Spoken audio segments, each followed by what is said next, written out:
When my apartment went up in flames on a freezing Chicago night, I called my parents begging for a safe place to stay. My father coldly told me it was my own fault and hung up, leaving me shivering in the ashes of my life. What he did not know was that the fire investigator was about to hand me a piece of evidence pulled from the wreckage, a melted piece of solid gold that would not only expose the arsonist, but give me the exact weapon I needed to destroy my toxic family's entire empire. My name is Cassidy, 29 years old, and I own an independent fine art appraisal and restoration firm.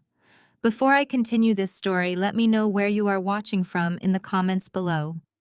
Hit like and subscribe if you have ever had to stand up to family who discarded you when you needed them most. The temperature in Chicago had dropped to a brutal -10 degrees that January night.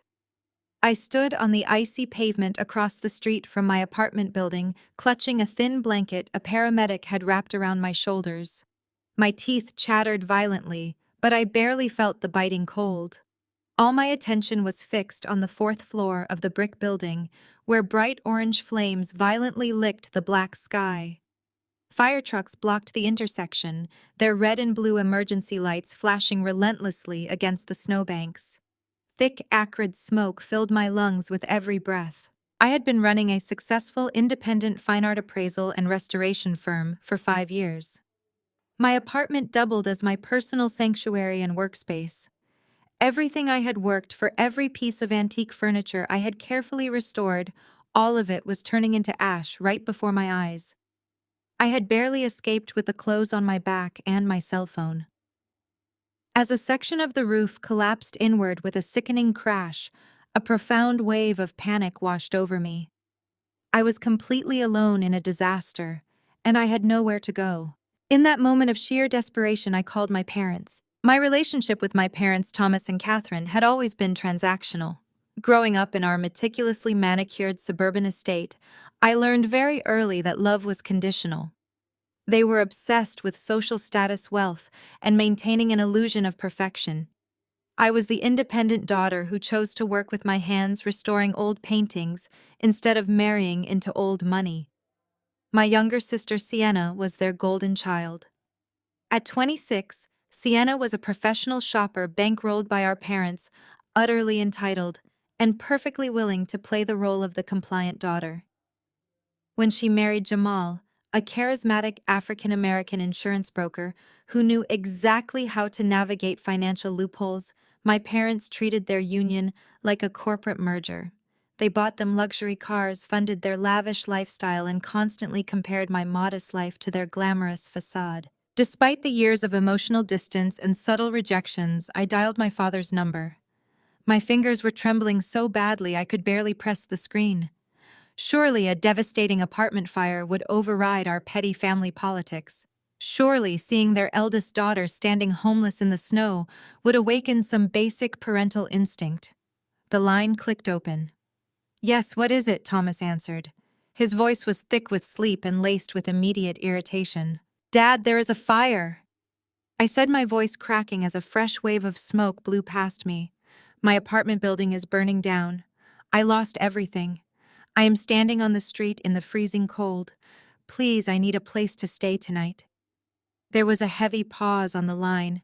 I waited for the shock, the concern, the sudden rush of fatherly panic. I waited for him to ask if I was safe, if I needed him to drive down and get me. Instead, he let out a weary sigh. "This is not our problem, Cassidy," he said coldly. His tone was as flat and unfeeling as a concrete wall. "You chose to live in that cramped building in the city instead of the suburbs. You should have been more careful." I gripped the phone tighter, convinced I had misheard him. "Dad, I am not asking for money. I just need a roof over my head for a few hours. I am freezing." I heard shuffling in the background, followed by my mother's sharp, annoyed voice. Catherine must have taken the phone from him. "Cassidy, do you have any idea what time it is?" she scolded. "You are waking up the entire house. Sienna and Jamal are staying in the guest wing this weekend, and Jamal has a very important insurance seminar tomorrow. You are disrupting everyone's sleep with your drama." "Mom, my home is gone." I pleaded, tears spilling over my freezing cheeks. "You are 29 years old," Catherine snapped back entirely unmoved. "Act like an adult. Call an Uber and find a cheap motel somewhere. Do not drag your mess into this house. We have enough on our plates without dealing with your carelessness." Before I could respond, the line went dead. I pulled the phone away from my ear and stared at the dark screen. The dial tone echoed in my head, louder than the sirens surrounding me. In that single defining moment, the last remaining thread tying me to my family snapped completely. They had left me to freeze on a city street while they worried about my brother-in-law getting a good night's sleep. I tucked the phone back into my pocket and wrapped the scratchy blanket tighter around my shoulders. I had always known I was an outsider in their pristine world, but I had never fully grasped the depth of their callousness until now. They viewed me as a liability, an embarrassment, a failure who could not even keep a roof over her own head. I watched the firemen blast high-pressure water through what used to be my living room window. I realized then that my parents were exactly like the fire. They consumed everything around them, demanding fuel and attention, and left nothing but destruction for anyone who got too close. I would not call them again. I would not ask for another favor or another ounce of sympathy. As dawn began to break over the freezing Chicago skyline, painting the smoke clouds in bruised shades of purple and gray, I made a silent vow. I was going to rebuild my life from the ground up entirely on my own terms. I did not need their suburban mansion, their conditional love, or their toxic approval. I was walking away from the ashes, entirely unaware that the fire investigator was about to approach me with a discovery that would soon turn my tragedy into the ultimate weapon of retribution. The flashing red and blue lights of the fire engines cast long, distorted shadows across the icy pavement, but my focus remained locked on the smoking shell of my fourth-floor apartment. The freezing Chicago wind whipped through the thin paramedic blanket draped over my shoulders, biting at my skin, yet the chill barely registered. I had just listened to my own parents dismiss my tragedy as an inconvenience to their sleep schedule. The dial tone from my father's abrupt hang-up still echoed in my ears, a stark confirmation of my absolute abandonment. As the heavy streams of water from the fire hoses finally subdued the last roaring orange flames, leaving behind a black cavernous ruin, a man in a heavy ash-stained turnout coat stepped past the police barricade and walked directly toward me. He did not have the hurried, frantic energy of the first responders battling the blaze. His movements were slow, deliberate, and highly observant. He flashed a metallic badge in his palm and introduced himself as Inspector Ramirez from the Chicago Fire Department Arson Squad. The words Arson Squad hit me with the force of a physical blow. Fires in historic city buildings were unfortunately common, usually the result of faulty, outdated wiring or a forgotten space heater left running in the dead of winter. But the involvement of a specialized arson investigator meant this was not a tragic accident. The atmosphere shifted instantly from a routine emergency response to a criminal investigation. Ramirez gently but firmly guided me away from the chaotic staging area, steering me past the shivering neighbors and the tangled webs of canvas hoses. He led me toward the quiet, insulated shelter of his unmarked command vehicle parked down the block. The heater was blasting inside the dark cabin, but the warmth did nothing to stop the violent shaking in my hands.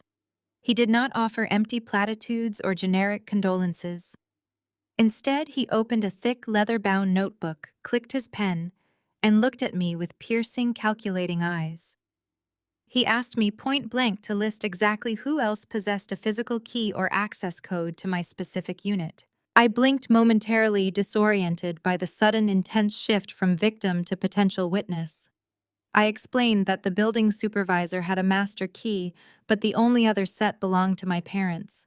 I had given them a spare set 2 years ago for severe emergencies, though they had never once bothered to visit my home. I added that my sister Sienna and her husband Jamal had unrestricted access to my parents' suburban mansion, including the family safe where that specific spare keyring was kept.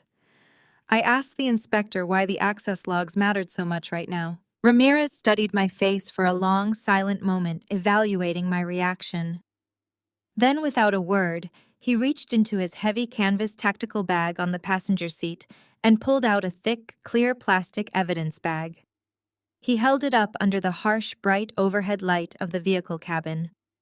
Inside the sealed plastic sat a charred, half-melted lump of unrecognizable synthetic material and scorched wires. Even through the thick bagging, I could faintly detect the toxic, sickly-sweet chemical odor of a commercial fire accelerant, masking the heavy stench of wet ash. My team found this device tucked behind the baseboards near the primary point of origin in what used to be your living room, Ramirez explained, tapping the plastic surface with the tip of his pen. It is a crudely assembled incendiary device.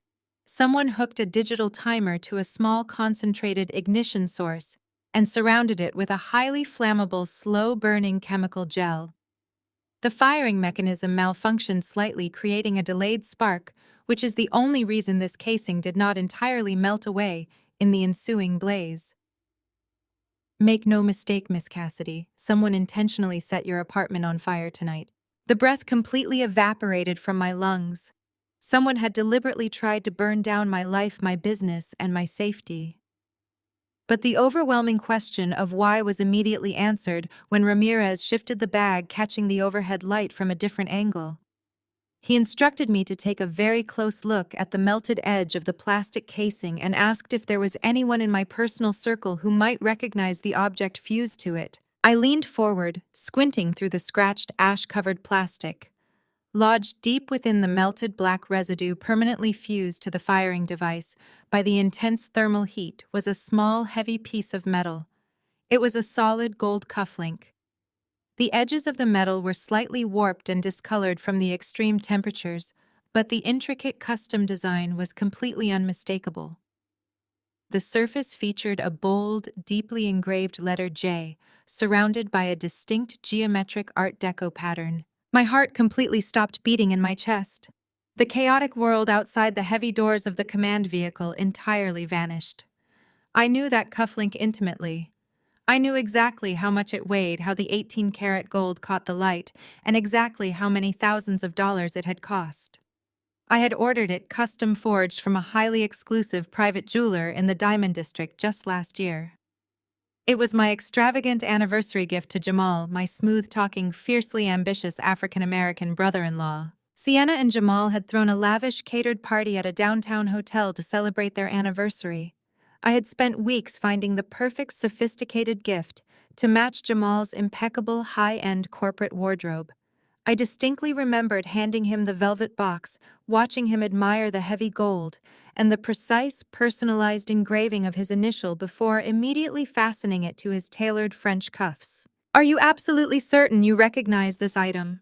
Ramirez asked, his voice low and steady, as he watched all the color completely drain from my face. I nodded slowly, the horrific, suffocating truth settling over my shoulders. I confirmed that I had purchased it myself and that it belonged exclusively to my brother-in-law. Ramirez documented my statement in his notebook, his expression remaining perfectly unreadable. He then asked if my brother-in-law, who had unhindered access to my spare keys, also possessed any specific financial motive to see my property reduced to ashes. The question hung in the warm air of the cabin, thick and damning.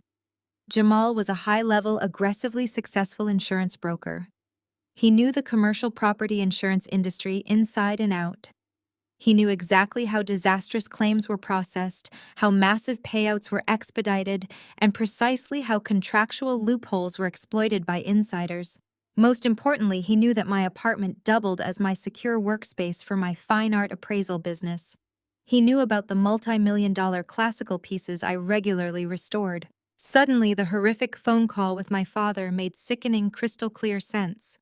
The absolute lack of parental surprise, the cold, immediate dismissal, the bizarre, highly specific detail my mother threw in about Jamal having an important insurance seminar the next morning and needing his beauty sleep while my life literally went up in flames.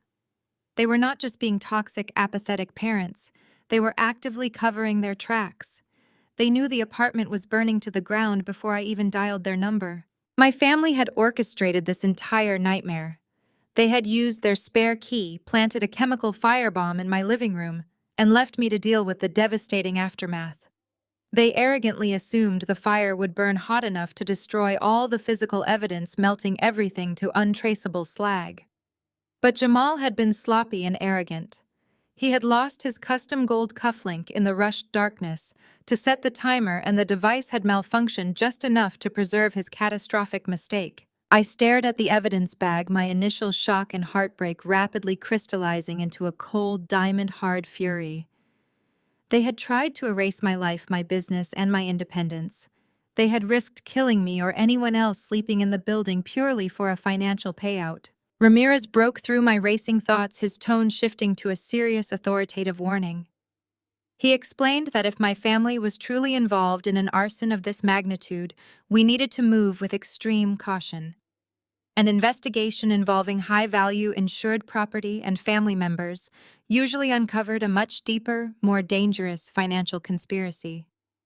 He explicitly instructed me to remain completely silent about this discovery, and to act as though I knew absolutely nothing about the cause of the fire. I looked up from the gold cufflink and met the inspector's eyes. My hands had completely stopped shaking. The freezing Chicago cold no longer bothered me. A dangerous singular clarity had taken over my mind. I promised the inspector that I would not say a single word to them about the arson investigation. I stepped out of the command vehicle and back into the freezing winter night. I looked at my destroyed home, but I did not feel grief anymore. My parents and my sister thought they could burn me out of their lives and profit from the destruction. They underestimated me, and tomorrow morning I was going straight to their sprawling suburban mansion to look them in the eyes and watch them lie to my face. The morning sun offered zero warmth as I drove my soot-covered sedan through the wrought iron gates of my parents' estate in Lake Forest. The sprawling stone mansion sat at the end of a long, perfectly plowed circular driveway, looking like an impenetrable fortress of wealth. I had spent the remaining hours of the night sitting in a 24-hour diner, drinking black coffee and staring at the wall, running the image of Jamal's melted gold cufflink through my mind on a continuous loop. I had not slept. I had not changed my clothes. I still wore the same jeans and heavy winter coat from the night before, and every time I moved, the pungent, inescapable stench of wet ash and toxic smoke rolled off the fabric. My objective was simple and strictly logistical. I needed to access the primary family safe located in my father's ground floor study. Years ago, before our relationship had completely frozen over, my father had insisted all family members keep their vital emergency documents in his climate-controlled fireproof vault.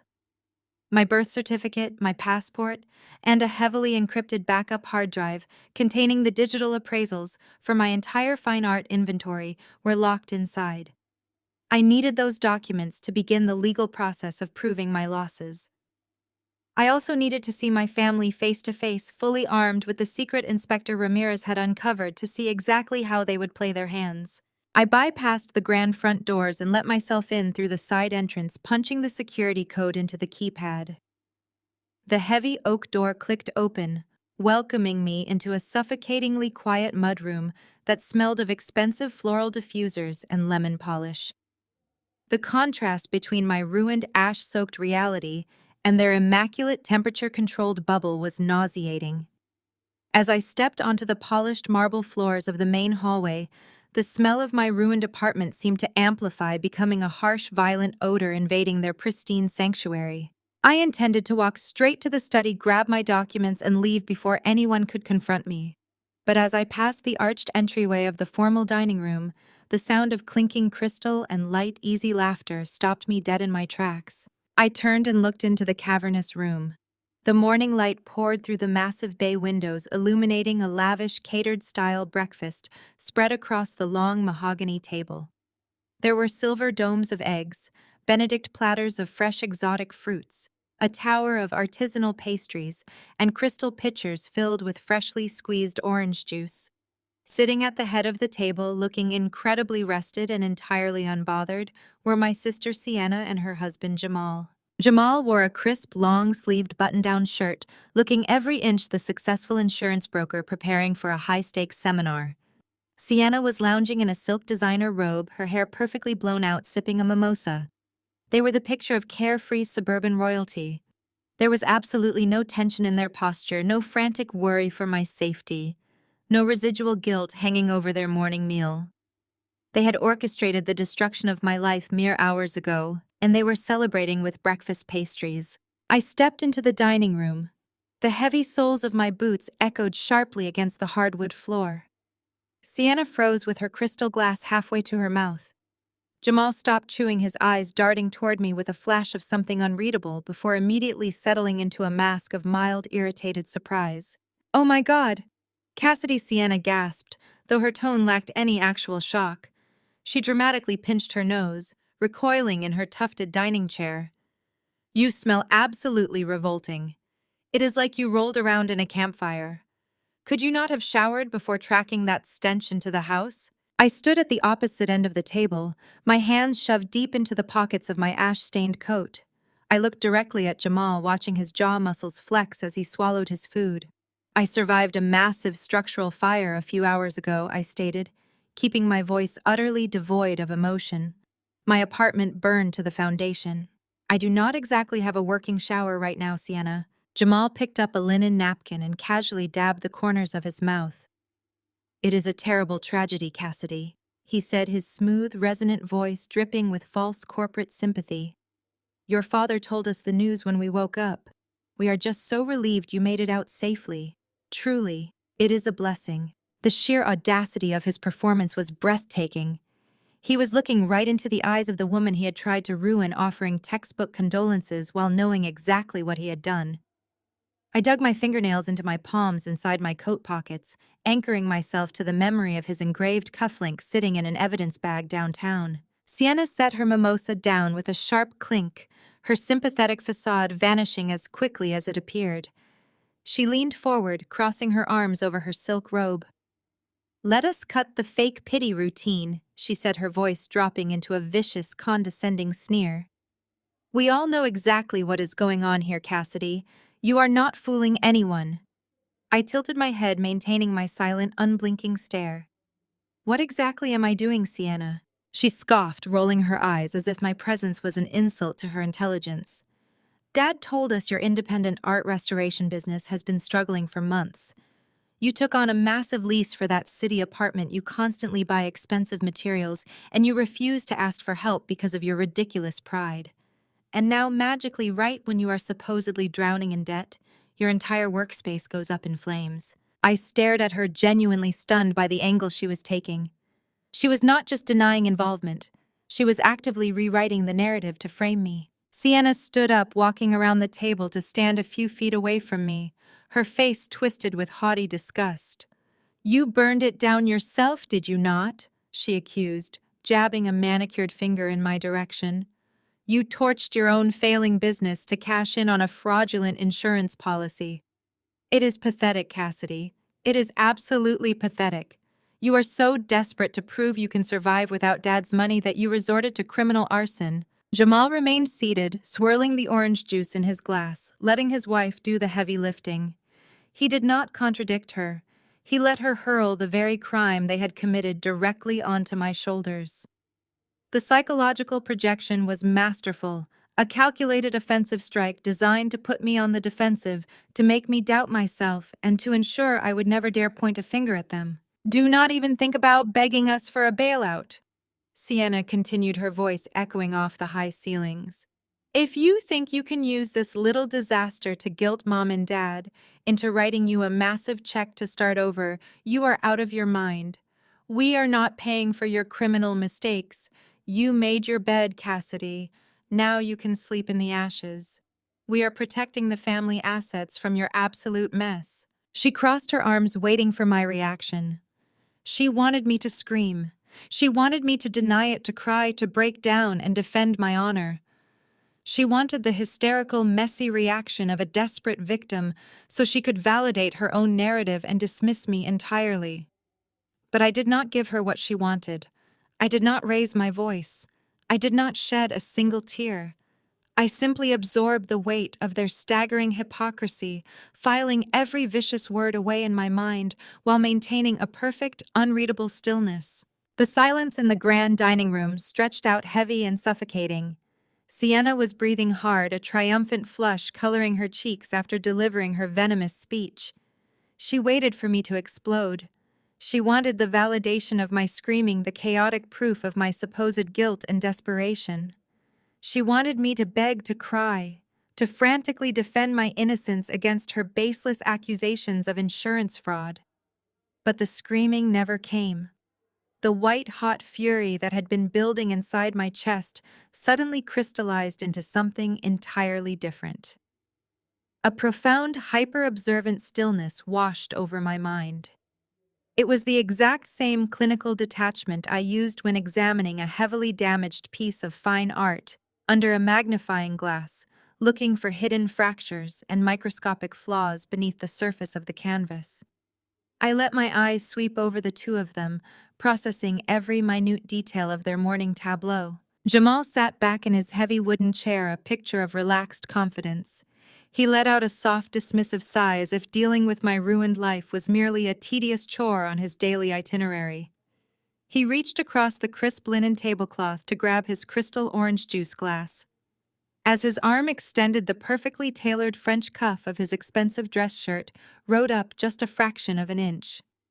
It was a tiny movement, a fleeting exposure of skin, but my professionally trained eyes caught it instantly. Right there, on the sensitive flesh of his inner wrist, was a fresh, angry red blister. The skin around it was inflamed, raw, and slightly blistering, the unmistakable signature of a severe localized burn. It was not a cooking accident or a casual scrape. It was a searing thermal kiss, the exact kind of specific injury you would sustain if your hand lingered a second too long near a malfunctioning, slow-burning chemical incendiary device. The custom gold cufflink I had bought him was sitting in an evidence bag downtown, but the physical branding of his crime was staring me right in the face. My gaze smoothly flicked back to Sienna. She misinterpreted my unblinking silence as total defeat. A smug, victorious smile spread across her lips as she adjusted the collar of her silk designer robe, a gesture of pure, unadulterated arrogance.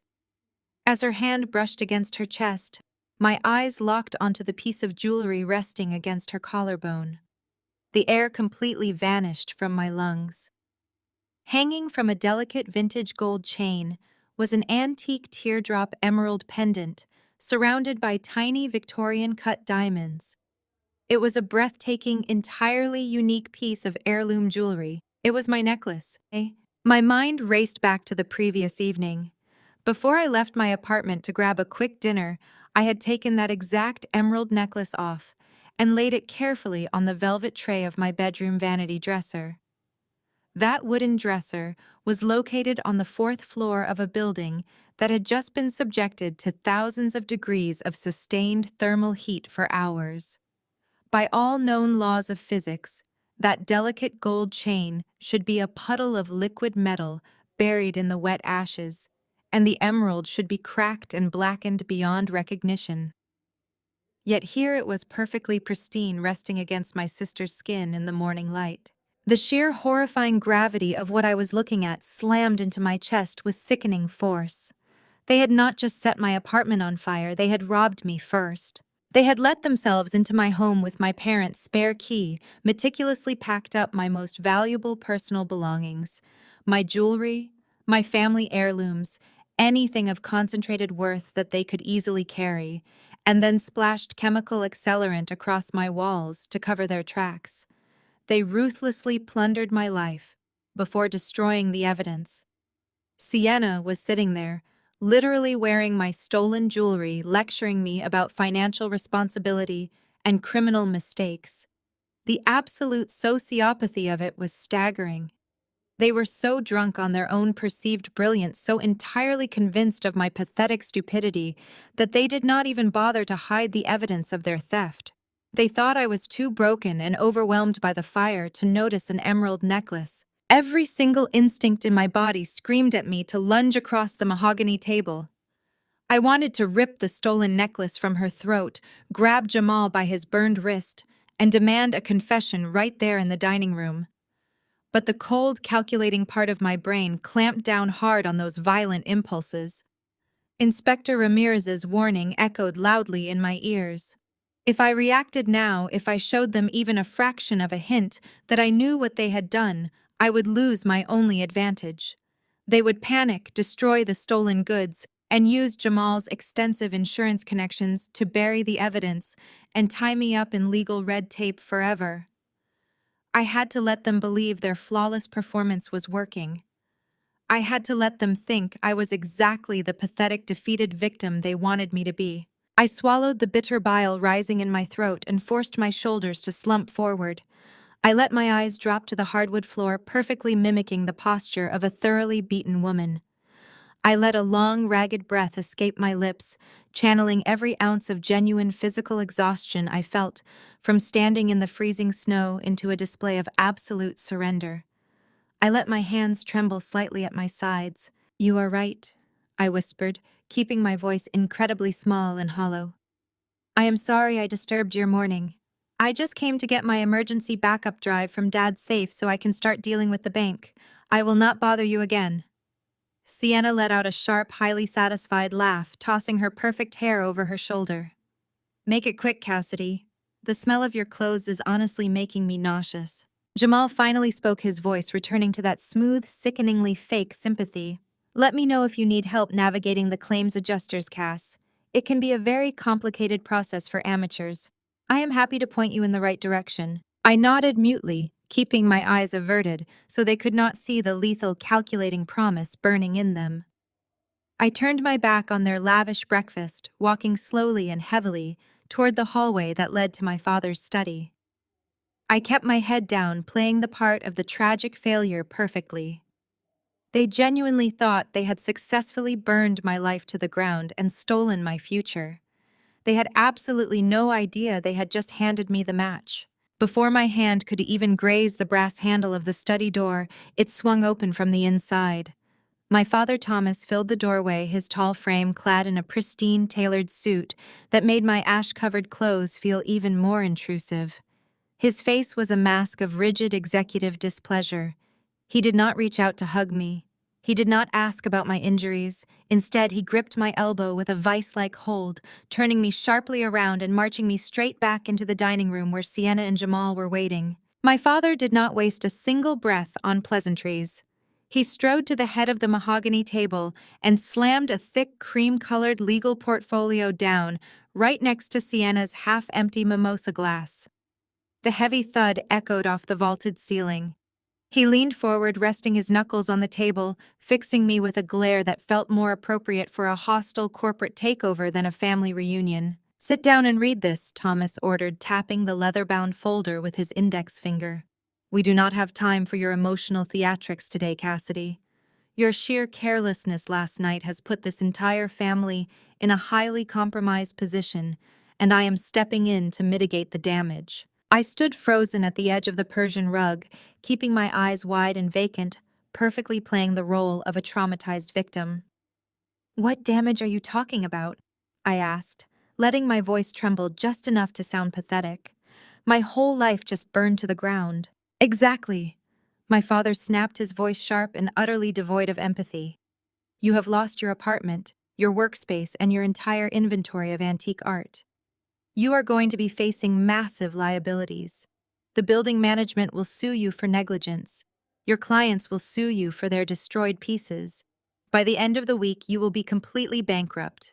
Your creditors are going to circle like vultures, Cassidy, and they will absolutely come after your assets." He flipped the portfolio open, revealing a densely typed legal contract flagged with bright yellow signature tabs. "That is why you are signing this document right now," he demanded. I forced my gaze down to the bold, capitalized print at the top of the page. It was a formal, irrevocable relinquishment of rights. He was demanding that I sign over my position as the primary beneficiary of my late grandfather's $5 million trust fund. The trust was legally structured to vest completely on my 30th birthday, which was exactly 6 months away. My grandfather had explicitly left that money to me because he knew my parents would squander it. Now Thomas was demanding I hand it directly to his golden child. "I cannot let your massive financial failures drag down the family wealth," Thomas stated, his tone dripping with self-righteous authority. If you hold on to your beneficiary status, the courts and your creditors will seize that $5 million the absolute second it hits your bank account. To protect the family legacy, you must transfer your legal rights entirely to Sienna. She will hold the assets securely. Sienna smiled warmly, reaching out to trace the edge of her stolen emerald pendant. It is for your own good, Cass, she purred, her voice laced with poisonous sweetness. We are protecting you from yourself. You clearly cannot handle money or property without burning it to ashes. Just sign it over to me and we will make sure you get a tiny allowance to help you find a little studio apartment somewhere safe. Jamal nodded solemnly, crossing his arms and putting on a grave professional face. It is standard asset protection, Cassidy. As an insurance broker, I see this all the time. Total liability liquidation. If you do not sign this right now, you will lose the grandfather trust to the state anyway. Your father is giving you the smartest financial advice possible. The synchronized precision of their ambush was breathtaking. It was a flawless, predatory strike. They had burned my apartment to destroy my life, stolen my most valuable jewelry, and now they were using the very crisis they manufactured to extort a $5 million fortune out of my hands. If I signed that paper, I would walk away with absolutely nothing and they would be infinitely richer. I needed to get out of that room before my absolute disgust shattered my carefully constructed facade. I took a sudden, staggering step backward, bringing a trembling hand up to my forehead. I forced my breathing to become shallow and ragged, mimicking the onset of a severe panic attack. I let my knees buckle just a fraction, grasping the edge of a dining chair for support. I cannot, I gasped, coughing roughly to remind them of the smoke inhalation I had supposedly suffered. I cannot read legal jargon right now. My head is pounding. Everything is spinning. I cannot breathe in here. Stop stalling and sign the paper, Cassidy, my father barked, stepping toward me with a pen extended. I shook my head wildly, backing away toward the mudroom doors. I just need fresh air, I stammered, wrapping my arms around my chest. I need to clear my head. I will look at it later, I promise. I just need to sit in my car for a minute. Before any of them could grab my arm, I pushed backward through the heavy wooden door, stumbling out into the freezing winter morning. The icy wind hit my face like a physical slap, but the cold was exactly what I needed. I power-walked down the paved driveway until I reached my soot-covered sedan parked near the iron gates. I ripped the door open, threw myself into the driver's seat, and slammed the locks down. The moment the doors locked, my hyperventilating stopped entirely. My posture straightened. The pathetic, shaking victim vanished, replaced by a cold, calculating professional. I reached into my coat pocket and pulled out my cell phone, intending to call Inspector Ramirez and update him on the stolen emerald necklace. Before I could dial the number, the screen lit up with a high-priority push notification. It was an automated email alert sent to my business account. I opened the message, my eyes scanning the corporate logo at the header.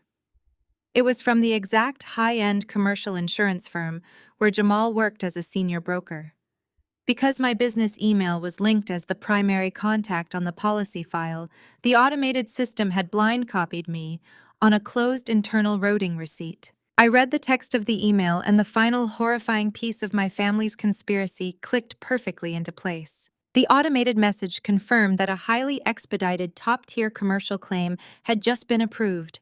The claim was for exactly $2 million listed under complete loss of destroyed fine art inventory from my address. Jamal had not just set the fire, he had used his senior broker credentials to completely bypass the standard visual appraisals, dodge the fire investigation protocols, and forcefully push through a massive $2 million fraudulent payout in record time. But the most damning evidence was printed at the very bottom of the receipt. The $2 million was not routed to my business checking account to help me rebuild. Jamal had altered the policy paperwork. The automated alert confirmed that the entire $2 million sum was currently being routed directly into a joint beneficiary account. The name listed on the routing destination was Thomas. I sat in the freezing silence of my car, staring at the bright screen of my phone. The sheer scale of their betrayal was almost incomprehensible. My father had just stood in his dining room demanding I hand over my $5 million trust fund because I was supposedly bankrupt. Meanwhile, he was actively receiving a stolen $2 million insurance payout for the art his son-in-law had just burned. They were attempting to strip mine my entire existence from every possible angle. They had crossed a line of federal wire fraud and grand larceny that they could never return from, and I possessed the digital paper trail to prove it. I put my car in drive tires, crunching against the snow, steering away from the estate, and heading straight toward the only place where I could confirm the final trap they had laid for themselves. The drive from the pristine, snow-dusted avenues of Lake Forest to the bleak industrial sprawl of the western suburbs took just over an hour. The gray winter sky hung low and heavy over the highway, perfectly matching the stark concrete landscape rolling past my windows. I navigated the salt-stained roads with mechanical precision, my mind operating with a lethal clarity that left no room for shock or grief. My father and my brother-in-law had played a high-stakes game of chess, assuming I was nothing more than a pawn they could sacrifice to inflate their own bank accounts. They were about to discover they had drastically miscalculated the board. I pulled my soot-stained sedan into the empty parking lot of a massive windowless concrete bunker.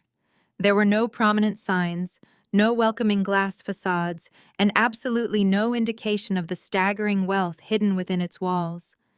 It looked like an abandoned data center or an anonymous logistics warehouse. In reality, it was a highly secure, climate-controlled private art vault utilized exclusively by top-tier galleries, anonymous private collectors, and elite restoration experts. I walked through the reinforced steel entrance and stepped into the sterile, brightly lit reception area.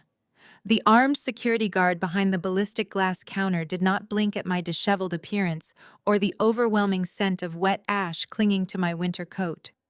In this facility, absolute discretion was the only currency that mattered. I handed over my heavy metallic keycard and placed my right hand flat against the biometric scanner. The machine chirped a sharp tone of approval, verifying my identity, and the heavy interlocking doors hissed open, granting me access to the subterranean levels. The contrast between the chaotic, smoking ruins of my fourth-floor apartment and the silent, immaculate corridors of the vault was jarring. The air down here was artificially purified, constantly filtered, and rigidly maintained at exactly 68 degrees with precisely 50% humidity. I walked past rows of identical brushed steel doors, my boots making no sound on the specialized anti-static flooring, until I reached Unit 408. I inserted my physical key, punched my secondary access code into the digital keypad, and hauled the heavy steel door open. I reached out and flicked the switch for the overhead daylight-balanced LED panels. The room flooded with crisp white light, illuminating the metal storage racks and padded restoration tables, taking up the center of the unit. There they were, resting perfectly safe, entirely untouched, and completely oblivious to the fiery destruction that had occurred hours prior, sat the actual multi-million-dollar masterpieces I had been contracted to appraise and restore. 3 breathtaking Renaissance-era oil canvases, 2 intricate Baroque bronze sculptures, and a fragile collection of 17th-century Dutch miniatures were securely wrapped in archival-grade glassine and custom-built protective crates. The sheer monetary value sitting in this single 10-by-10 concrete room easily exceeded $2 million. I stood in the doorway staring at the pristine artifacts, and a slow, genuine smile finally spread across my face. My family thought they were so incredibly intelligent. Jamal, with his aggressive corporate ambition and insider knowledge of the insurance industry, thought he had orchestrated the perfect, untraceable crime. He knew my apartment doubled as my workspace. He knew I was currently evaluating a portfolio of extremely valuable classical pieces for a prominent downtown estate. What he did not know, because he was an arrogant amateur who had never bothered to understand the actual mechanics of my profession, was that no legitimate certified art appraiser would ever keep highly volatile, multi-million-dollar uninsured inventory in a residential fourth-floor walk-up next to a standard galley kitchen. That would be professional suicide. The pieces that had been sitting in my living room, the ones Jamal had callously soaked in chemical accelerant and blown to pieces, were nothing but high-tech, utterly worthless synthetic replicas. I routinely commissioned dimensional polymer prints of the original canvases to use for preliminary lighting tests, spatial staging, and chemical reference mapping. They looked absolutely flawless to the naked eye, capturing every brushstroke and color gradient of the originals, but chemically, they were just cheap synthetic plastics and sprayed ink. When Jamal planted that crude incendiary device behind my baseboards, he fully believed he was incinerating $2 million of insured historical canvas. He assumed the resulting pile of toxic black ash would be all the proof the insurance company needed to process a catastrophic loss. Normally, a commercial claim of that staggering magnitude would trigger an immediate, exhaustive forensic investigation. Specialized insurance adjusters would swarm the wreckage, sifting through the debris with microscopes to test for trace antique pigments, specific historical canvas weaves, and radioactive dating markers. They would have discovered within hours that the ashes belonged to cheap modern plastics, not 17th century oil paint. The claim would have been instantly flagged for fraud and summarily denied. But Jamal had not let the normal protocols play out. He had used his senior broker credentials to completely bypass the visual appraisals. He had logged into his firm's internal system, overridden the mandatory forensic inspection phases, verified the loss of the classical art himself, and forcefully fast-tracked the $2 million payout before the fire department had even finished rolling up their canvas hoses. He expedited the entire process under the guise of an emergency corporate payout to save a struggling client. He was so eager to secure the money and cover his tracks that he never stopped to verify if the actual art had burned. He rushed the funds straight through the corporate pipeline and routed the entire $2 million directly into my father's joint beneficiary account. I stepped fully into the vault and let the heavy steel door click shut behind me, sealing myself in the quiet, secure room. The trap had been sprung flawlessly, but not the one my family had intended for me. They had dug their own grave with breathtaking efficiency. This was no longer a simple case of residential arson or petty family theft. By actively using his corporate credentials to bypass an official investigation, fabricating a total loss report, and authorizing a massive electronic transfer of funds across state banking lines for assets that currently sat perfectly safe in a concrete bunker, Jamal had crossed a catastrophic legal threshold. And by willingly receiving those illicit funds to hide them from my supposed creditors, my father Thomas had made himself a direct complicit accessory. They had not just stolen from me, they had successfully committed textbook undeniable federal insurance fraud and corporate embezzlement. They had triggered federal statutes crossing lines governed by the FBI and the Securities and Exchange Commission. There would be no quiet family cover-up. There would be no private settlements or swept under the rug embarrassments. They had locked themselves into a federal crime carrying decades of mandatory prison time, and I held the only key. I pulled my phone from my pocket, opening the digital file containing Jamal's automated routing receipt, ready to make the phone call that would shatter their pristine Lake Forest lives forever. My thumb hovered over the glowing green call icon on my phone screen, fully prepared to dial Inspector Ramirez and detonate the explosive digital evidence I had just uncovered. But before my screen could transition to the dialing interface, the phone erupted in a harsh, violently vibrating ring. The sudden noise was deafening inside the stark, acoustically sealed concrete walls of the art vault, bouncing sharply off the brushed steel doors and metal storage racks. I glanced at the caller ID flashing brightly against the dim background. It was Jamal. I paused, letting the phone ring for 3 long seconds. He must have realized I was gone and decided to pursue me before I could collect my thoughts. I swiped right to accept the call and lifted the device to my ear, remaining absolutely silent. I let the heavy dead air of the vault stretch across the cellular connection, refusing to give him the satisfaction of a greeting. Cassidy. The single word sliced through the silence of the line. Gone was the smooth, performative sympathy he had plastered on over breakfast. Gone was the condescending, brotherly concern he used when Sienna was in the room. The voice resonating through the receiver was entirely stripped of its suburban polish. It was cold, metallic, and ruthlessly calculating.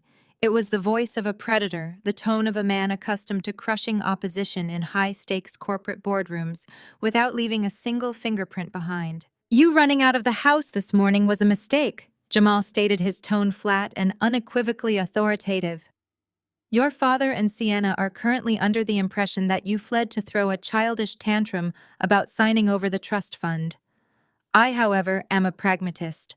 I do not like loose ends, and your erratic behavior is becoming a significant liability to this family." I kept my breathing slow and measured, staring at a 17th-century Dutch miniature wrapped securely in its protective archival crate right in front of me.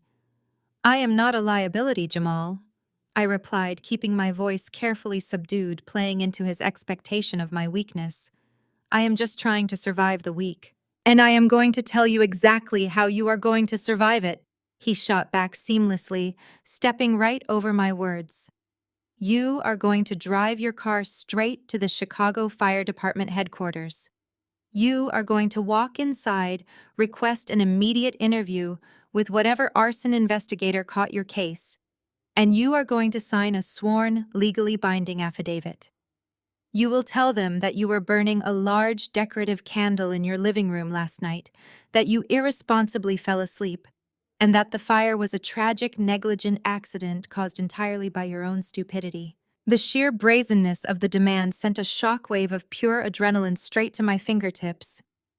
He wanted me to legally perjure myself. He wanted me to hand the authorities a signed confession that would cleanly shut down any ongoing arson investigation, permanently sealing the lid on his crime. He needed the official fire department file closed and categorized as accidental, so the corporate underwriters would not have a single reason to scrutinize his highly irregular, fast-tracked $2 million payout to my father. "I cannot do that," I whispered, injecting a note of manufactured panic into my voice. "If I sign a statement taking the blame for destroying the entire building, the landlord's insurance company will come after me for millions. I will be ruined." Jamal let out a sharp, humorless exhale. "You are already ruined, Cassidy, but you have absolutely no idea how much worse I can make it for you. Do you honestly think my influence stops at commercial property claims? I work at the apex of the financial sector. I know exactly how your independent appraisal business operates.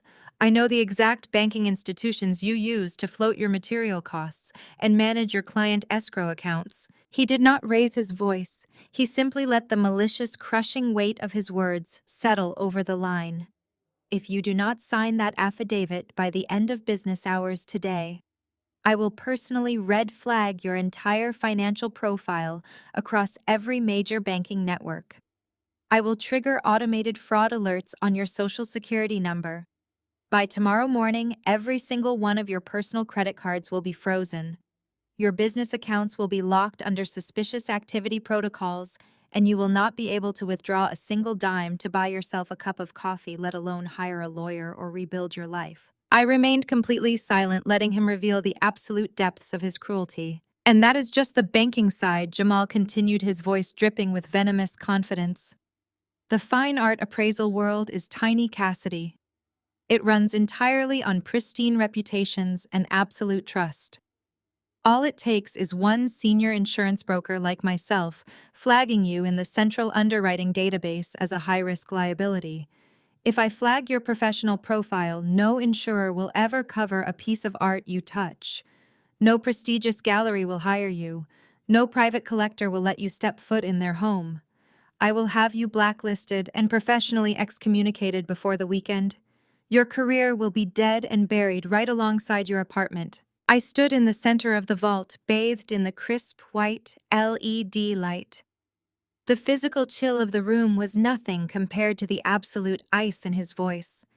He was threatening me with total annihilation. He genuinely believed he held all the power that he could casually snap his fingers and erase my existence to protect his stolen millions. He thought he was boxing in a desperate, defenseless woman. He did not know I was standing mere inches away from the actual undamaged art he thought he had burned. He did not know I was looking at the digital receipt of his federal wire fraud on my screen. "Do you understand me, Cassidy?" Jamal demanded, the sharp edge of impatience finally bleeding through his corporate armor. You go to the fire department, you sign the paper, you take the fall, or I will ensure you spend the rest of your life crawling in the gutter. You have until 5 o'clock. I looked at the crates of priceless art. I thought about the gold cufflink sitting in the evidence bag. The fear he expected to instill in me was entirely absent. Instead, a dangerous, absolute calm settled deep into my bones. The rules of engagement were officially set. "I hear you, Jamal," I said, my voice dropping the facade of panic, entirely becoming as cold and steady as the concrete beneath my feet, loud and clear. Before he could utter another threat or question the sudden shift in my tone, I pulled the phone away from my ear and abruptly terminated the call. The screen went black, and the heavy, insulated silence of the vault rushed back in to surround me. The tension in the air was palpable, thick with the undeniable reality of what was about to happen. My family had just drawn their final line in the sand, betting their entire empire on my submission. I slipped the phone back into my pocket, the metallic casing freezing against my skin. They wanted a war of mutual destruction, and they were about to learn exactly what happens when you hand the matches to the person you tried to burn. I placed my phone face down on the stainless steel restoration table and reached into the heavy canvas work tote I had carried inside. I pulled out my laptop, the sleek metal casing freezing against my palms, and flipped open the screen. The harsh fluorescent light of the vault reflected off the monitor as I immediately bypassed my standard operating system and launched a highly encrypted, multi-routed virtual private network. Jamal and Sienna believed I was an arrogant amateur who left millions of dollars of unprotected assets in a standard residential unit. They vastly underestimated my professional paranoia. My insurance policies mandated strict security measures, and while the building had standard hallway cameras, I required absolute internal surveillance. Tucked discreetly inside the intake vent of a high-capacity air purifier in my living room was an independent battery-operated micro-lens security camera. It ran on a separate cellular network entirely disconnected from the apartment's main router and triggered off motion to upload high-definition video directly to a private offshore cloud server located in Zurich. It was designed specifically to survive power cuts, signal jamming, and physical tampering. I logged into the offshore client portal, my fingers flying across the keyboard to input the 24-character alphanumeric passcode.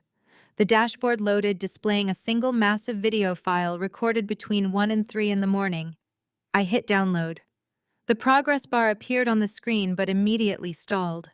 The thick, reinforced concrete walls and heavy steel rebar of the subterranean art vault were severely throttling the cellular relay. The estimated time remaining flashed across the screen, calculating a painfully slow crawl. 10%. I leaned heavily against the metal table, listening to the low, mechanical hum of the climate control system. My pulse thudded in my ears. 15%. I thought about Jamal sitting in his luxury car, confidently threatening to financially suffocate me and blacklist my entire career. 22%. I thought about my father throwing that trust fund relinquishment contract onto the mahogany dining table, pretending to save the family from my fictional bankruptcy while actively receiving the stolen insurance payout. 40%. The wait was excruciating, stretching the seconds into hours. I stared at the blue bar inching across the monitor, willing it to move faster. 65%. My entire future hinged on the integrity of this single digital file. If the thermal heat had melted the camera housing before the upload finished, or if the thick chemical smoke had completely obscured the lens, I would be walking into a federal war armed with nothing but a damaged cufflink and a lot of circumstantial accusations. 89%. I held my breath, my hands gripping the edge of the metal table so hard my knuckles turned white. 99%. 100%. The file crystallized on my desktop. I did not hesitate. I double-clicked the icon and expanded the media player to full screen. The video buffered for a fraction of a second before snapping into crystal-clear, high-definition night vision. The familiar layout of my living room was bathed in a stark, glowing green-gray tint. The timestamp in the bottom right corner read 1:14 in the morning. For the first 30 seconds, the frame was perfectly still. Then the heavy brass deadbolt on my front door clicked open. There was no forced entry, no shattered glass, and no picked locks. The door swung inward smoothly, and two figures stepped over the threshold. Sienna and Jamal. They were not wearing masks. They were not attempting to conceal their identities in the dark. They moved with the arrogant, unhurried confidence of people walking into their own home, casually utilizing the spare emergency key I had entrusted to my parents 2 years ago. The night vision lens captured every single detail with unforgiving clarity. Sienna marched directly past the replica canvases and disappeared down the hallway toward my bedroom.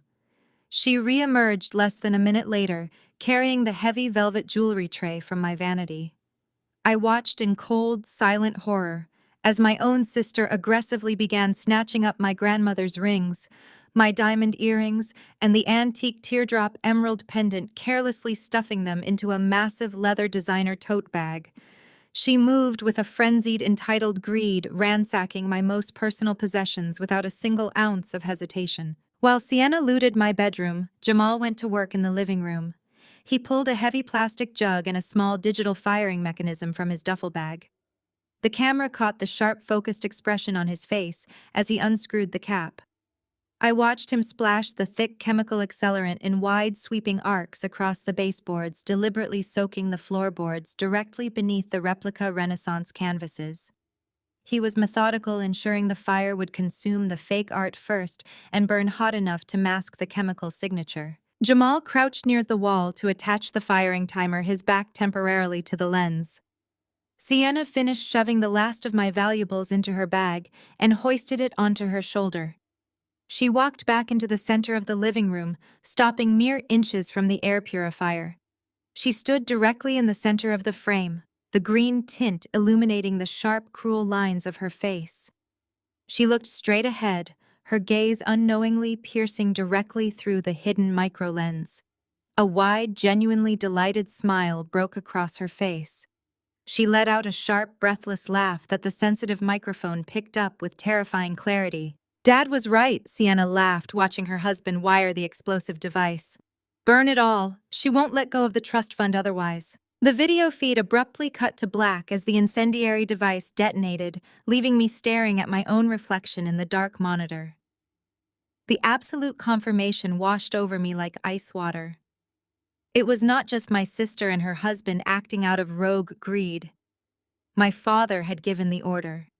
He had orchestrated the destruction of my home, mandated the theft of my property, and facilitated the insurance fraud, all to force my hand on a $5 million inheritance. They were all in on it together, a complete united family conspiracy designed to break me.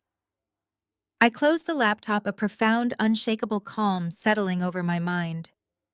They wanted to play a ruthless game to secure their legacy, but they had just handed me the ultimate weapon to dismantle it entirely. The drive from the subterranean art vault to the Chicago Police Department's central headquarters was a blur of gray asphalt and shifting traffic lights, but my focus remained absolute. The terrified, hyperventilating woman who had stumbled out of the Lake Forest estate hours ago was dead. In her place was a woman forged from the very ashes her family had created. I secured my laptop in my heavy canvas work tote alongside the plastic evidence bag containing my father's gold cufflink. The winter air felt different as I parked my soot-stained sedan and walked toward the precinct. It was no longer biting or oppressive.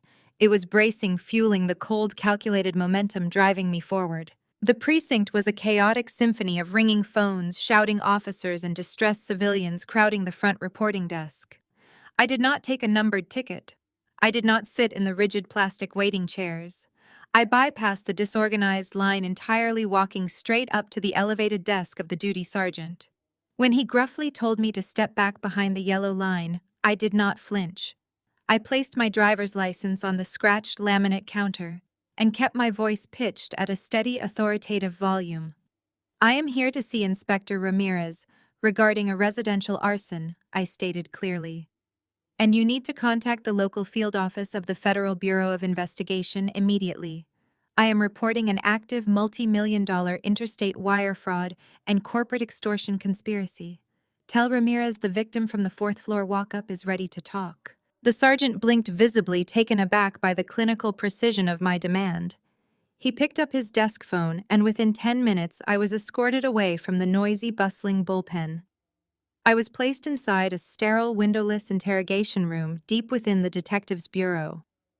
The space was aggressively bleak, featuring a scratched metal table, 3 rigid metal chairs, and a large pane of one-way mirrored glass.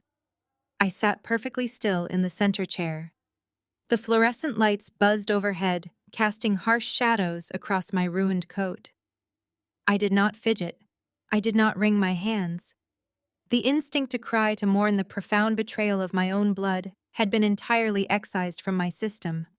I felt nothing but a hollow Arctic calm. I was a surgeon preparing to operate.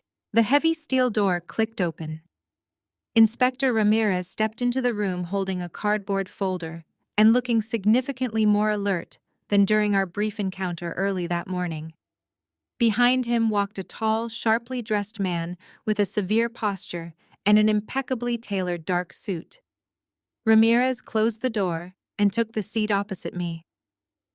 Cassidy, he began, his tone a mix of professional caution and genuine curiosity. You made quite an entrance out there. This is Special Agent Vance, FBI Financial Crimes Division. He happened to be in the building consulting on a separate task force, but your specific mention of interstate wire fraud caught his attention. Vance gave a curt nod, pulling a fresh notepad from his jacket pocket. I understand your apartment burned down last night, Miss Wilson, Vance said, his voice smooth and probing. And I am sorry for your loss. But deploying terms like federal extortion and wire fraud is a serious escalation. What exactly are you reporting? I did not offer a polite preamble. I unzipped my canvas tote and placed the transparent plastic evidence bag in the exact center of the metal table. Inside, the heavy gold cufflink gleamed under the harsh overhead lights. I found this under my intact sofa cushion at 3 in the morning. Right before the fire ignited, I stated, my voice devoid of a single emotional tremor. It belongs to my father, Thomas. It is custom monogrammed. He was not in my apartment last night, but his son-in-law Jamal was. Before either man could ask a follow-up question, I pulled my laptop from the tote, opened it, and spun the screen to face them. I hit play. The high-definition night vision footage from my Zurich-backed cloud server filled the monitor. Ramirez and Vance leaned forward instinctively. They watched in absolute silence as the heavy brass deadbolt clicked open and Sienna and Jamal stepped into the frame. The audio was flawless. They watched my sister eagerly ransack my bedroom, shoving my antique jewelry and stolen emeralds into her designer bag. They watched Jamal meticulously splash chemical accelerant across the baseboards beneath the art staging area. Then Sienna stepped into the center of the frame, looking directly toward the hidden microlens. Her cruel, delighted laugh echoed off the cinderblock walls of the interrogation room. Dad was right, burn it all. She won't let go of the trust fund otherwise. I paused the video right on Sienna's smiling face. The heavy silence in the interrogation room was deafening. Ramirez stared at the frozen image, his jaw slightly slack. Agent Vance had stopped writing entirely, his pen hovering motionlessly over his notepad. They intended to destroy what they believed was $2 million in insured historical art, I explained, maintaining my flawless poker face. I placed a thick stack of printed appraisal documents next to the laptop. However, the pieces they burned were synthetic polymer replicas. The genuine artifacts are currently secured in an underground climate-controlled art vault. My brother-in-law is a senior commercial broker at a high-end insurance firm. He did not know the art was fake. I slid the final piece of paper across the table, tapping my index finger against the corporate logo at the top. This is a blind-copied internal routing receipt generated by his firm's automated system less than 2 hours ago. Jamal intentionally bypassed all mandatory forensic fire investigations. He used his executive credentials to fabricate a total loss report and forcefully fast-tracked a $2 million fraudulent payout. I pointed to the routing destination at the bottom of the page. He bypassed my business accounts entirely. The stolen funds were wired directly into a joint beneficiary account controlled by my father. I sat back, folding my hands neatly in my lap. My father is currently using the threat of my manufactured bankruptcy and the destruction of my livelihood to extort me into signing away my rights to a $5 million trust fund. Meanwhile, he is actively receiving the proceeds of a fabricated commercial insurance claim across state banking lines. I looked directly into Agent Vance's eyes. I believe that falls under your jurisdiction, Agent. The two seasoned investigators sat completely immobilized by the sheer precision and cold execution of my report. I had not come to them seeking comfort, and I had not come asking for a standard investigation. I had walked into their precinct and methodically handed them a fully wrapped, indisputable federal indictment on a silver platter. Agent Vance was the first to break the heavy silence. He did not ask a single clarifying question. Instead, he reached into his tailored suit jacket, produced a secure federal smartphone, and rapidly dialed a number. He issued a series of clipped alphanumeric authorization codes before demanding immediate access to the Financial Crimes Enforcement Network database. He then pulled his own slim laptop from a leather briefcase, connected it to the precinct's secure uplink, and began typing with ferocious speed.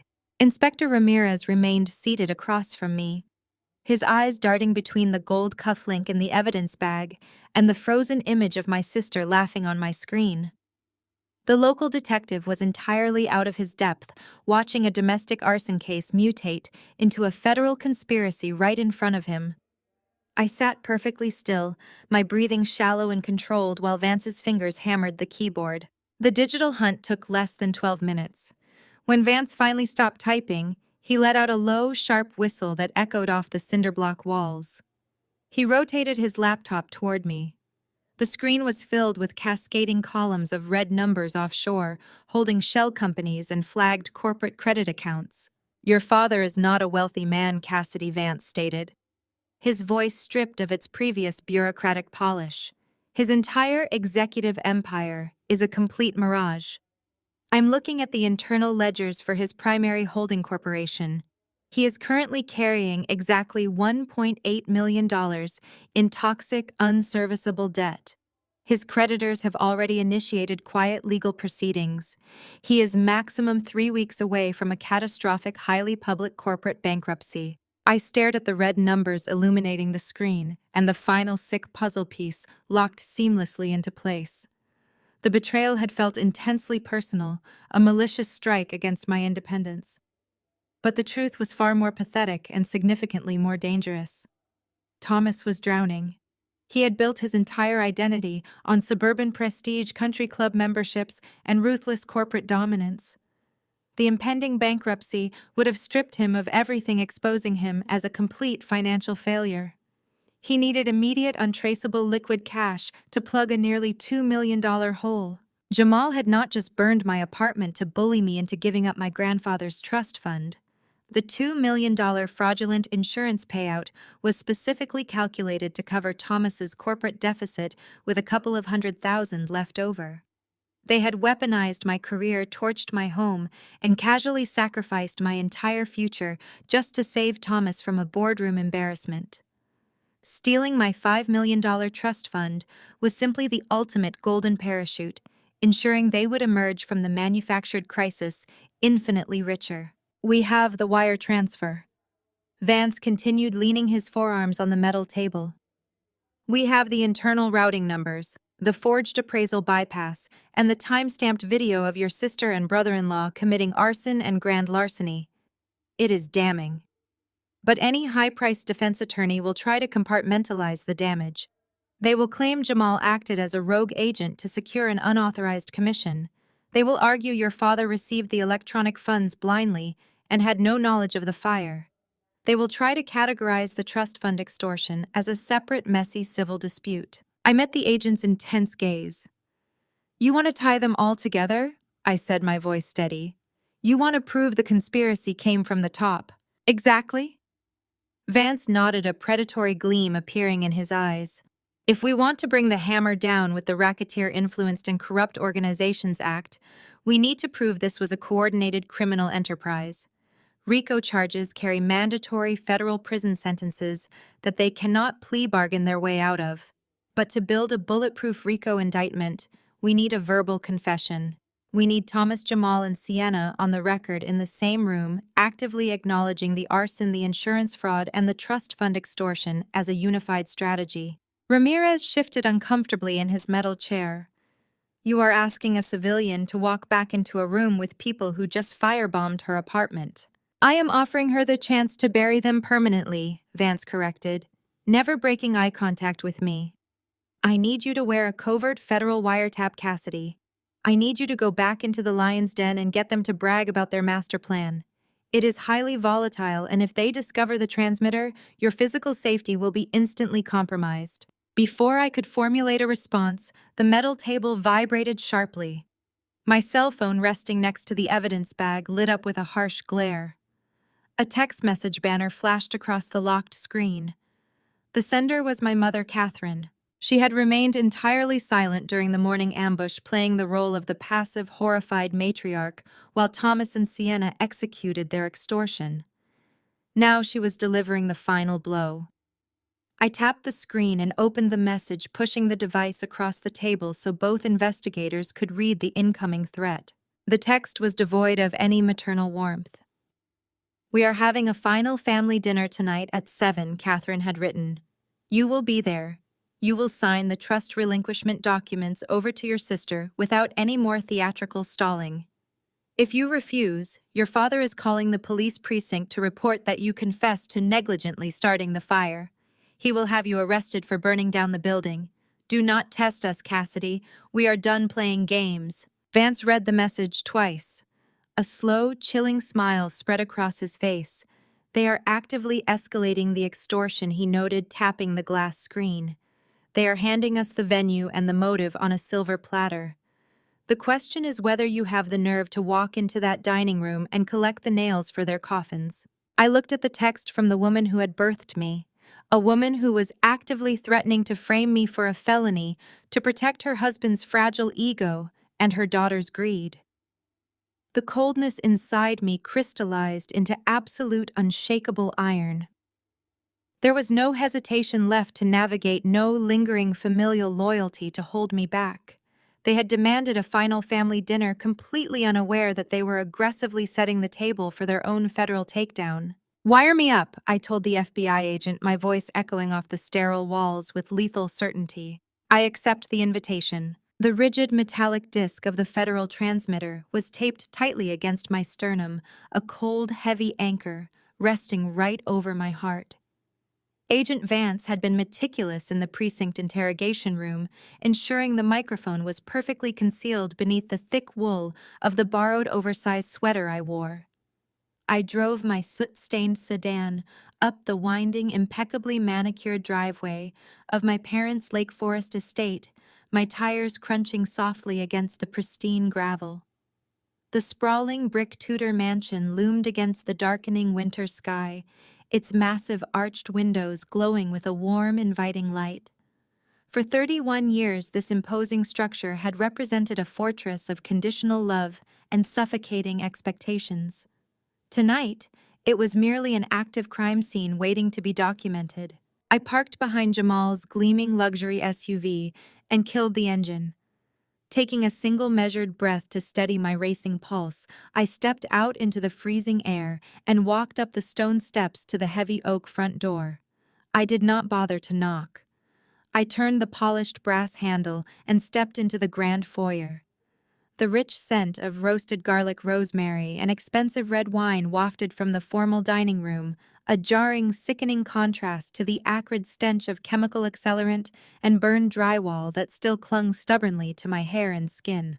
My mother, Catherine, appeared from the kitchen hallway.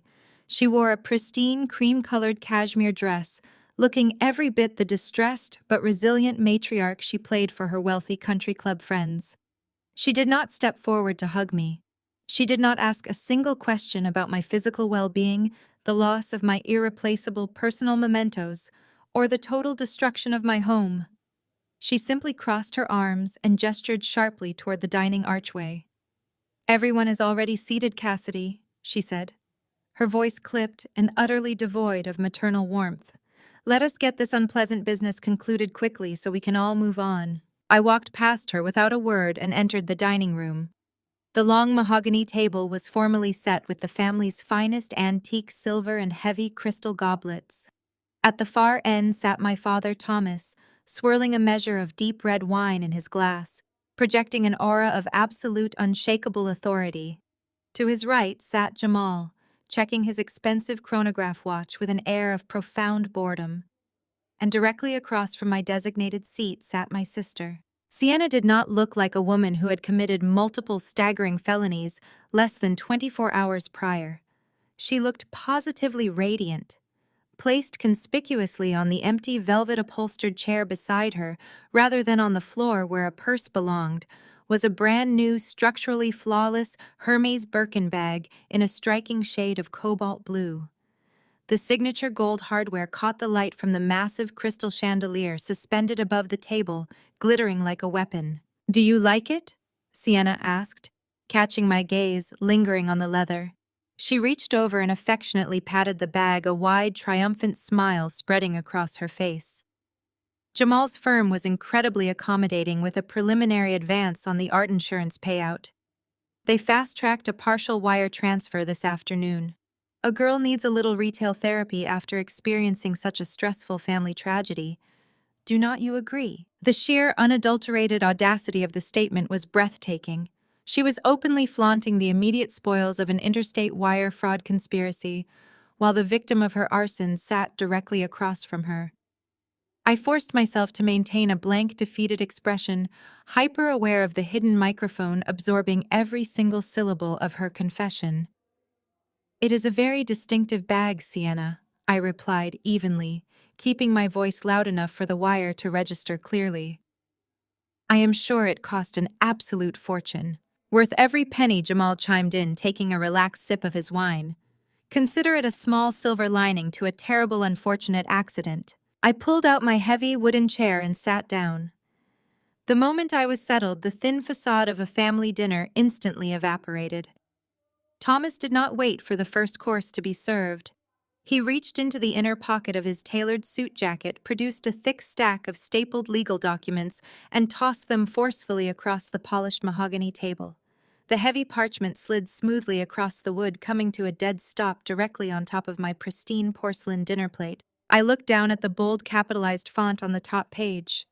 It was a complete, irrevocable relinquishment of my grandfather's $5 million trust fund, transferring total beneficiary control and immediate access directly to Sienna. "We are done playing this exhausting, childish game," Cassidy Thomas stated. His voice was hard, echoing with the boardroom ruthlessness he usually reserved for hostile corporate takeovers and desperate competitors. "You have proven yourself entirely incapable of managing your own life. Your apartment is a pile of toxic ashes. Your career is functionally over after your little meltdown. You have absolutely nothing left. It is time to let the responsible adults manage the family legacy before you drag our good name into the gutter with you." I stared at the legal papers, keeping my hands folded tightly in my lap to prevent them from shaking. "And if I refuse to sign away my grandfather's money?" I asked, projecting a tone of weak defiance. "What exactly is the alternative, Dad?" Thomas leaned forward, resting his elbows on the table and steepling his fingers beneath his chin. "I am not an entirely heartless man," he said, his tone dripping with weaponized paternal concern. "I have arranged a cashier's check for $50,000. It is sitting in my wall safe right now. You sign those trust papers, you take the 50 grand, and you disappear. You move to a different city, you start completely over, and you never ask this family for another dime. 50,000 is a remarkably generous safety net for someone in your current destitute position." I let out a short, hollow breath, shaking my head slowly. $50,000 in exchange for $5 million. That is quite the generous fresh start. And if I find that offer unacceptable? Jamal shifted in his seat, leaning into the conversation with a predatory, calculating smirk. "If you decide to be stubborn," he said smoothly, "the situation becomes incredibly tragic for you. I have already drafted a sworn legal affidavit for the fire marshal and the corporate insurance investigators.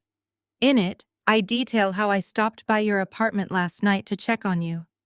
I will testify under oath that I found you in a state of severe emotional distress, acting erratically, surrounded by lit candles and open bottles of alcohol. Catherine stepped into the dining room from the hallway, taking her seat next to Thomas. Her face was a mask of solemn, unified agreement. "We will back him up completely, Cassidy," she added coldly, pouring herself a glass of water. "We will tell the police investigators that you have been deeply unstable for months, that you were furious about your financial failures and repeatedly threatened to burn your own life down." Jamal nodded, tapping a finger against the stem of his wine glass. "Arson is a serious felony, Cassidy. When I hand that affidavit over to the Chicago Police Department, they will arrest you for intentionally destroying a residential building. You will go to federal prison for a very long time, and you will still lose the trust fund to legal fees. Or you pick up that pen right now, sign the trust over to your sister, and take your $50,000 consolation prize. The choice is entirely yours." I looked down at the $50,000 cashier's check resting beside the extortion papers, then back up at the three faces, waiting eagerly for my total psychological collapse. I did not scream. I did not flip the heavy mahogany table or succumb to the manufactured panic they were so desperate to witness. Instead, I calmly picked up my solid silver knife and fork, sliced a perfectly medium-rare piece of filet mignon from my plate, and took a slow, deliberate bite. The absolute absence of fear in my demeanor sent a visible ripple of unease around the dining room. Thomas's triumphant sneer faltered, and Jamal shifted his weight, his intimidation tactics suddenly feeling incredibly hollow against my armor of indifference. I swallowed my food, casually dabbing the corners of my mouth with a linen napkin. It was time to deploy the psychological profiling I had meticulously constructed in the back of the FBI surveillance van. My family members were entirely predictable predators, driven by a toxic cocktail of unchecked narcissism and an insatiable need to boast about their own perceived brilliance. I just needed to stroke their egos and let their arrogance do the heavy lifting. "It is a remarkably ruthless strategy," I conceded, letting my shoulders drop just a fraction to project a flawless illusion of defeat. "I have to admit, I genuinely underestimated the sheer scale of your ambition. I assumed this was just about Sienna wanting the grandfather's trust fund to finance her luxury lifestyle. I never imagined you had the stomach to orchestrate a multi-million-dollar corporate insurance fraud just to cover the $1.8 million deficit in your primary holding company, Dad." Thomas stiffened instantly, his crystal wine glass halting halfway to his mouth. The sudden, precise mention of his highly classified corporate debt hit him like a physical blow. A flash of genuine panic crossed his eyes before his towering ego violently reasserted itself. He slammed his glass down, the dark liquid splashing dangerously close to the rim. "You always were too smart for your own good, Cassidy," he growled, entirely incapable of letting me hold the upper hand. Yes, the holding company was severely over-leveraged. It was a temporary cash flow issue that required an immediate, highly creative solution. I am not about to let 30 years of my corporate legacy be dismantled by aggressive creditors just because the market took a temporary downturn. The trust fund secures Sienna's future, and your little fake art collection provided the necessary liquidity to stabilize my executive board. "It is incredibly efficient," I murmured, keeping my tone submissive and laced with manufactured awe. I turned my gaze directly to my brother-in-law, knowing exactly which buttons to push. But the digital execution is what truly baffles me. Bypassing the forensic fire investigations, routing a $2 million fraudulent payout directly into a joint beneficiary account across state banking lines in the middle of the night. That requires an unbelievable level of executive override. So, Jamal, you really bypassed your firm's entire appraisal protocol just to get Dad the cash. Drunk on the validation and his own perceived invincibility, Jamal could not resist taking the credit. He puffed out his chest, adjusting the cuffs of his expensive tailored shirt with a smug, arrogant laugh. "It was embarrassingly easy," Jamal bragged, leaning back in his chair with the supreme confidence of a man who believed he was untouchable. "Your insurance policy mandated strict internal security, but you failed to realize that as a senior commercial broker, my executive credentials grant me Tier 1 access to the automated claim system. I completely bypassed the mandatory adjuster review by flagging the replica canvases as a verified total loss due to catastrophic chemical combustion. I personally initiated the interstate wire transfer from our corporate reserves directly to Thomas's offshore routing number. No red flags, no corporate oversight, just a clean, instantaneous $2 million injection. I let out a soft, defeated sigh, leaning back in my heavy wooden chair. And the physical fire itself, I asked, keeping my voice pitched perfectly for the federal transmitter taped securely to my sternum. My building has 24-hour lobby security and high-definition hallway cameras. How did you even get the chemical accelerant past the front desk without triggering a suspicious activity report? And how did you guarantee it would burn hot enough to destroy the evidence, but not bring down the entire residential block? Jamal grinned, pouring himself another generous measure of expensive red wine. I walked right through the front doors carrying a standard gym duffel bag. Security guards do not question a wealthy guy with a key fob checking on his sister-in-law's place. The accelerant was a highly concentrated industrial solvent transferred into heavily sealed plastic jugs. It is specifically designed to burn at over 2,000 degrees Fahrenheit and completely consume its own chemical signature. I soaked the floorboards directly under your fake Renaissance canvases, wired a digital thermal detonator to the baseboards, and set a 30-minute delay. By the time the flames hit the ceiling, Sienna and I were already miles away, safely back in the suburbs. "It was absolutely brilliant," Sienna chimed in, practically vibrating with gleeful malice. She reached over to stroke her new cobalt blue Hermes bag again. "We let ourselves in with the spare emergency key Mom and Dad gave us 2 years ago. While Jamal was setting up the explosive charge in the living room, I went straight into your bedroom and cleared out your jewelry box. You left grandmother's emerald pendant sitting right there on the vanity. It felt incredibly satisfying to finally take back the heirlooms you never deserved. Then we just locked the deadbolt behind us and drove away to watch the smoke from the highway." I turned my attention to the matriarch of the family, who was silently cutting her roasted vegetables with practiced, chilling elegance. "And you, Mom?" I asked, projecting a hollow tone of profound betrayal. "You sat here and gave them the spare key knowing they were going to firebomb my home. Knowing I could have been asleep in my bed." Catherine did not even look up from her plate. "We knew you were working a late-night restoration shift at the downtown gallery, Cassidy. Thomas tracks your work schedule through your shared digital family calendar. We are not murderers. We simply needed you thoroughly financially devastated so you would stop fighting us on the trust fund relinquishment. It was a necessary correction to put you back in your proper place." I looked around the opulent dining room, letting the silence stretch for 5 agonizing seconds to ensure the FBI recording equipment picked up the absolute lack of remorse in the room. "So, to be absolutely clear," I said, carefully summarizing their admissions for the federal agents listening just a few miles away. "Dad ordered the destruction of my property to cover a $1.8 million corporate deficit. Jamal committed felony residential arson and executed a $2 million interstate wire fraud to secure the funds.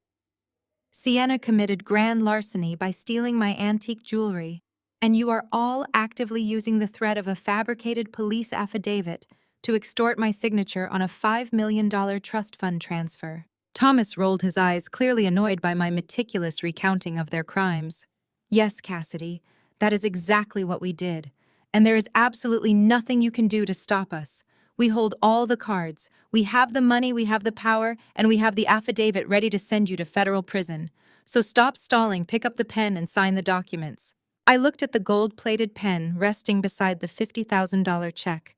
I had walked into the lion's den surrounded by arrogant predators who believed they had successfully hunted me for sport. But they had just spent the last 20 minutes feeding a flawless, legally binding multi-count RICO confession directly into a federal wiretap. I smiled, a genuine icy expression that finally caused the color to drain entirely out of my father's face. I smiled, a genuine icy expression that finally caused the color to drain entirely out of my father's face. He blinked, the sudden shift in my demeanor violently fracturing his carefully cultivated illusion of absolute control. For 31 years, he had relied on my predictable reactions, my desperate attempts to seek his validation, and my reflexive need to defend myself against his relentless criticism. He had fully expected me to shatter under the weight of their combined treachery, to beg for mercy, or to surrender to the manufactured panic they had so meticulously engineered. Instead, I was radiating a serene, terrifying equilibrium that clearly unsettled the predators circling the table. I reached into my heavy canvas work tote. Jamal instantly tensed his hand, twitching toward the edge of the mahogany table, likely anticipating some pathetic attempt at physical retaliation or a frantic scramble for the door. But my fingers bypassed the hidden pocket containing the FBI transmitter and emerged holding a sleek midnight black Mont Blanc fountain pen. It was a vintage piece, a college graduation gift from the very grandfather whose legacy they were currently attempting to hijack. The heavy gold nib glinted under the light of the crystal chandelier, a fitting instrument for the execution I was about to perform. I pulled the thick stack of stapled legal documents toward me, aligning the edges with deliberate, maddening precision. The silence in the dining room stretched tight, vibrating with an almost electrical current of anticipation. I did not rush the process.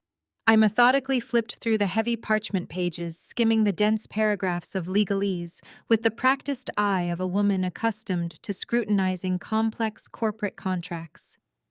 It was a standard, hyper-aggressive relinquishment of beneficiary rights, explicitly drafted to completely sever my access and redirect the $5 million principal directly into a private account solely controlled by my sister. It was exceptionally thorough, leaving zero room for civil arbitration or future claims of coercion. They had clearly paid a very expensive, highly unethical lawyer to ensure this theft was legally immaculate. I reached the final page. The designated signature block sat starkly at the bottom of the parchment, flanked by blank spaces for a date and a notary seal. I uncapped the Mont Blanc. The soft scratch of the gold nib against the heavy paper was the only sound in the cavernous, opulent room. I signed my name with fluid, looping strokes, feeling the intense, greedy stares of my family burning into my hands. But I did not stop at my signature. Beneath my name, utilizing a microscopic, heavily coded legal shorthand I had perfected during my years of reviewing binding financial agreements, I added a single devastating addendum. I pressed the pen firmly into the parchment, etching the caveat directly into the fabric of the transfer agreement. Void and fully reversible upon any federal criminal indictment of the recipient. It was a flawless poison pill, seamlessly integrated into the signature line, effectively turning their ultimate victory document into a ticking financial time bomb. Because the clause was written in complex legal shorthand, it blended perfectly with the dense bureaucratic text printed below the signature line. To the untrained, arrogant eyes of my family, it simply looked like a standard dating format, accompanied by an illegible flourish of ink. Before the ink was entirely dry, Sienna lunged forward. She snatched the documents right out from under my pen, her manicured acrylic nails scraping aggressively against the porcelain plate. She clutched the papers to her chest, her eyes wide with a manic, unadulterated greed. She did not bother to review the signature block. She did not possess the legal comprehension to decode the addendum, even if she had bothered to look. She simply saw the dark ink on the page and knew she had won. "You actually did it!" Sienna laughed, the sound sharp and grating in the quiet room. Her fragile facade of familial concern evaporated instantly, replaced by raw, unfiltered vindictiveness. She waved the documents in the air, practically vibrating with triumph. "I really thought you were going to make us drag you through a messy court battle, Cassidy. But you are just as weak and predictable as Dad always said you were. You gave up without even putting up a real fight." Jamal leaned back in his chair, letting out a loud, obnoxious sigh of profound relief. He picked up his wine glass, swirling the vintage red with an arrogant flick of his wrist. "Smart move," he muttered, taking a celebratory sip. "That is the smartest decision you have made all day. You saved us a lot of unnecessary paperwork." Thomas relaxed his rigid posture, the immense tension draining from his shoulders as he reached forward to slide the $50,000 cashier's check across the table toward me. "There is your fresh start," he stated, his voice dripping with triumphant condescension. "Take it and leave. The family office will begin executing the trust transfer tomorrow morning. We will not be contacting the police about the fire provided you adhere to our agreement and disappear quietly." Sienna clutched her new cobalt blue Hermes bag with her free hand, looking down at me with an expression of supreme disgust. "Look at you," she sneered, her voice echoing off the vaulted ceiling. "You are officially a penniless, homeless failure. You do not belong in this house, Cassidy. You belong in the gutter with the rest of the trash. Grab your pathetic little check and get out of our sight before we decide to have you arrested for trespassing." I did not touch the check. I did not look at the door. I calmly picked up my linen napkin and dabbed the corners of my mouth with slow, agonizing deliberation. I placed the napkin neatly beside my plate, picked up my heavy crystal goblet, and took a final leisurely sip of the expensive Cabernet. The wine tasted exceptionally sweet on my tongue. I set the glass down, resting my hands comfortably on the table, and looked directly into my sister's gloating, arrogant eyes. "You should go open the front door, Sienna," I instructed, my voice cutting through the heavy air with lethal, razor-sharp clarity. "Your ride is here." For a split second, total confusion washed over her face. Jamal frowned, glancing toward the arched hallway. Thomas opened his mouth to issue another command, but the words died instantly in his throat. Suddenly, the manicured darkness of the Lake Forest estate was violently shattered. A chaotic, blinding strobe of red and blue lights exploded through the massive dining room windows, painting the antique walls and the horrified faces of my family in alternating flashes of crimson and ice. The absolute silence of the mansion was shredded by the deafening, synchronized blare of federal sirens converging on the driveway. The absolute silence of the mansion was shredded by the deafening, synchronized blare of federal sirens converging on the driveway. The heavy, rhythmic pulse of the flashing lights transformed the formal dining room into a chaotic discotheque of crimson and sapphire strobing aggressively across the imported wallpaper. For a fraction of a second, the trio sitting across from me remained entirely paralyzed, their brains utterly incapable of reconciling their perceived invulnerability with the overwhelming reality of a full-scale tactical assault manifesting on their manicured front lawn. Then the reinforced oak of the front door gave way with a catastrophic, splintering crash. The sound echoed through the vaulted ceilings like a bomb detonating inside the grand foyer. "Federal agents search and arrest warrants. Keep your hands exactly where we can see them." The thunderous command rolled down the hallway, accompanied by the heavy synchronized thud of reinforced tactical boots slamming against the imported Italian marble floors. Inspector Ramirez was the first to round the corner into the dining room, his service weapon drawn and held at the low ready, his face a mask of absolute, uncompromising authority. Behind him poured a heavily armed tactical team of FBI agents, clad in dark Kevlar vests, their flashlights cutting blinding swaths through the ambient glow of the crystal chandelier. The static crackle of police radios and the sharp-barked orders of agents securing the perimeter completely swallowed the soft classical music that had been playing in the background. The arrogant facade that had defined my family for my entire existence shattered with the fragility of thin glass. Thomas abruptly shoved his chair backward, his mouth gaping open in uncomprehending horror. The stem of his crystal goblet snapped in his tightening grip, sending a splash of expensive vintage wine bleeding across the pristine white tablecloth like a fresh wound. He raised his hands instinctively, his ruthless boardroom bravado entirely extinguished by the presence of federal tactical armor in his private sanctuary. He did not issue a single command. He simply shrank back against the wall, a hollow shell of a patriarch watching his kingdom fall. Jamal reacted with the erratic, panicked instinct of a cornered animal. He lunged upward, his heavy chair clattering violently to the floor behind him, his hand darting frantically toward the inner pocket of his tailored suit jacket where his phone was stashed. He never even managed to touch the fabric. "Do not move!" An agent roared, closing the distance with terrifying athletic speed. Before Jamal could formulate a single syllable of protest, two massive federal agents descended upon him, They grabbed his lapels, spun him around with brutal efficiency, and slammed him face first onto the polished mahogany dining table.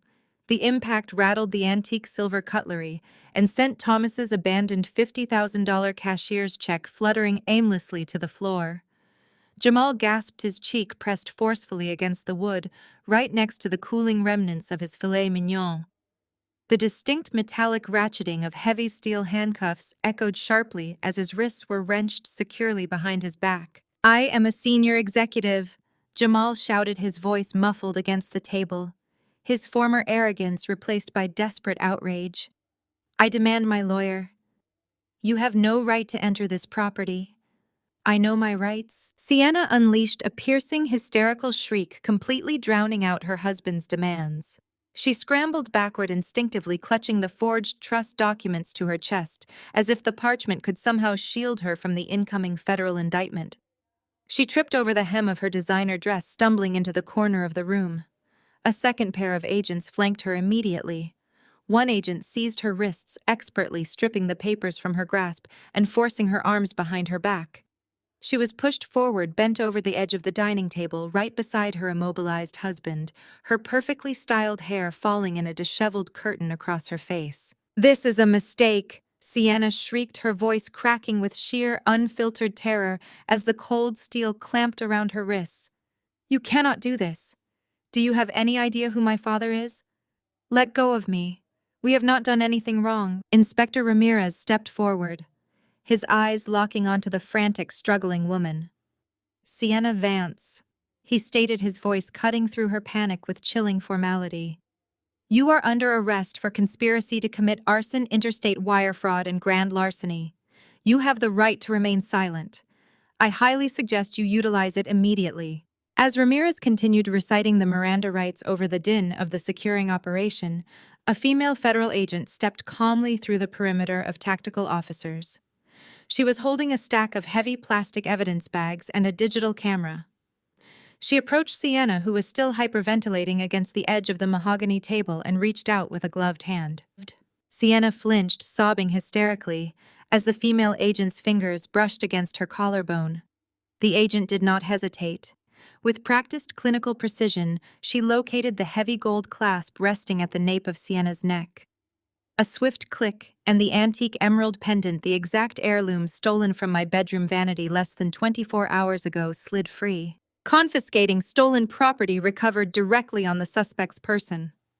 The female agent announced loudly, ensuring her body camera recorded the action. She dropped the glittering emerald into a clear evidence bag, sealing it with a sharp zip. Sienna let out a strangled, breathless sob, watching her pilfered trophy disappear into federal custody. But the agent was not finished. She pivoted smoothly toward the velvet-upholstered chair where Sienna had previously been sitting. She reached down and grasped the handles of the brand-new, structurally flawless cobalt-blue Hermes Birkin bag. "No," Sienna wailed, twisting uselessly against the grip of the arresting officers, fresh tears ruining her meticulous makeup. "That is mine. I just bought that. You cannot take my bag." The female agent held the luxury leather up, examining the gold hardware with total indifference. Confiscating assets explicitly purchased with the proceeds of an illegal wire fraud transaction, the agent stated, tagging the handle with a barcoded federal evidence loop. "This is now property of the United States government." Throughout the overwhelming, violent orchestration of the raid, Catherine had remained completely paralyzed in her chair, her hands hovering above her plate in a state of catatonic shock. But as the female agent bagged the Birkin, and Jamal continued to shout redundant legal threats from his position pressed against the table, the matriarch's shock finally mutated into absolute, unrestrained hysteria. Catherine leapt to her feet, her cream-colored cashmere dress snagging on the edge of the table. She began screaming, a high-pitched, frantic sound that tore through the dining room. "What is going on?" she shrieked, her eyes darting wildly between the tactical agents, her handcuffed daughter, and Thomas, who was still standing with his hands raised in silent, cowardly surrender. "Thomas, do something. Call the chief of police. Call the mayor. Why are they treating our children like criminals? What is happening in my house?" She lunged toward Inspector Ramirez, her hands outstretched in a frantic, demanding gesture, but a federal agent stepped smoothly into her path, holding up a rigid, gloved palm to halt her advance. Catherine recoiled, hyperventilating, her perfectly cultivated country club persona completely obliterated by the raw, terrifying reality of a federal raid. She spun toward me, her eyes wide with a desperate, uncomprehending panic searching for any semblance of an explanation as the FBI methodically dismantled her entire empire right in front of her. I met my mother's frantic, searching stare with eyes as hard and unyielding as glacial ice. She was silently begging for a lifeline, desperately searching my expression for some miraculous revelation that this was all a terrible, easily rectified misunderstanding. I offered her absolutely nothing. The sterile, aggressive glare of the tactical flashlights swept across the imported antique wallpaper, illuminating the exact moment the fragile, transactional bonds of my family entirely disintegrated.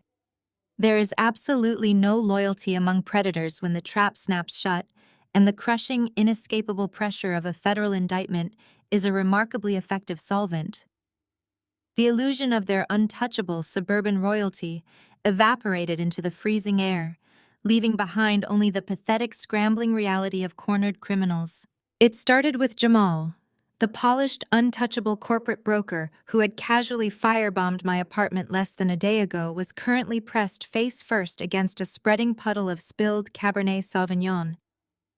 The cold steel of the federal handcuffs locked tightly around his wrists, and the sharp, metallic ratcheting sound seemed to trigger a primal, desperate survival instinct.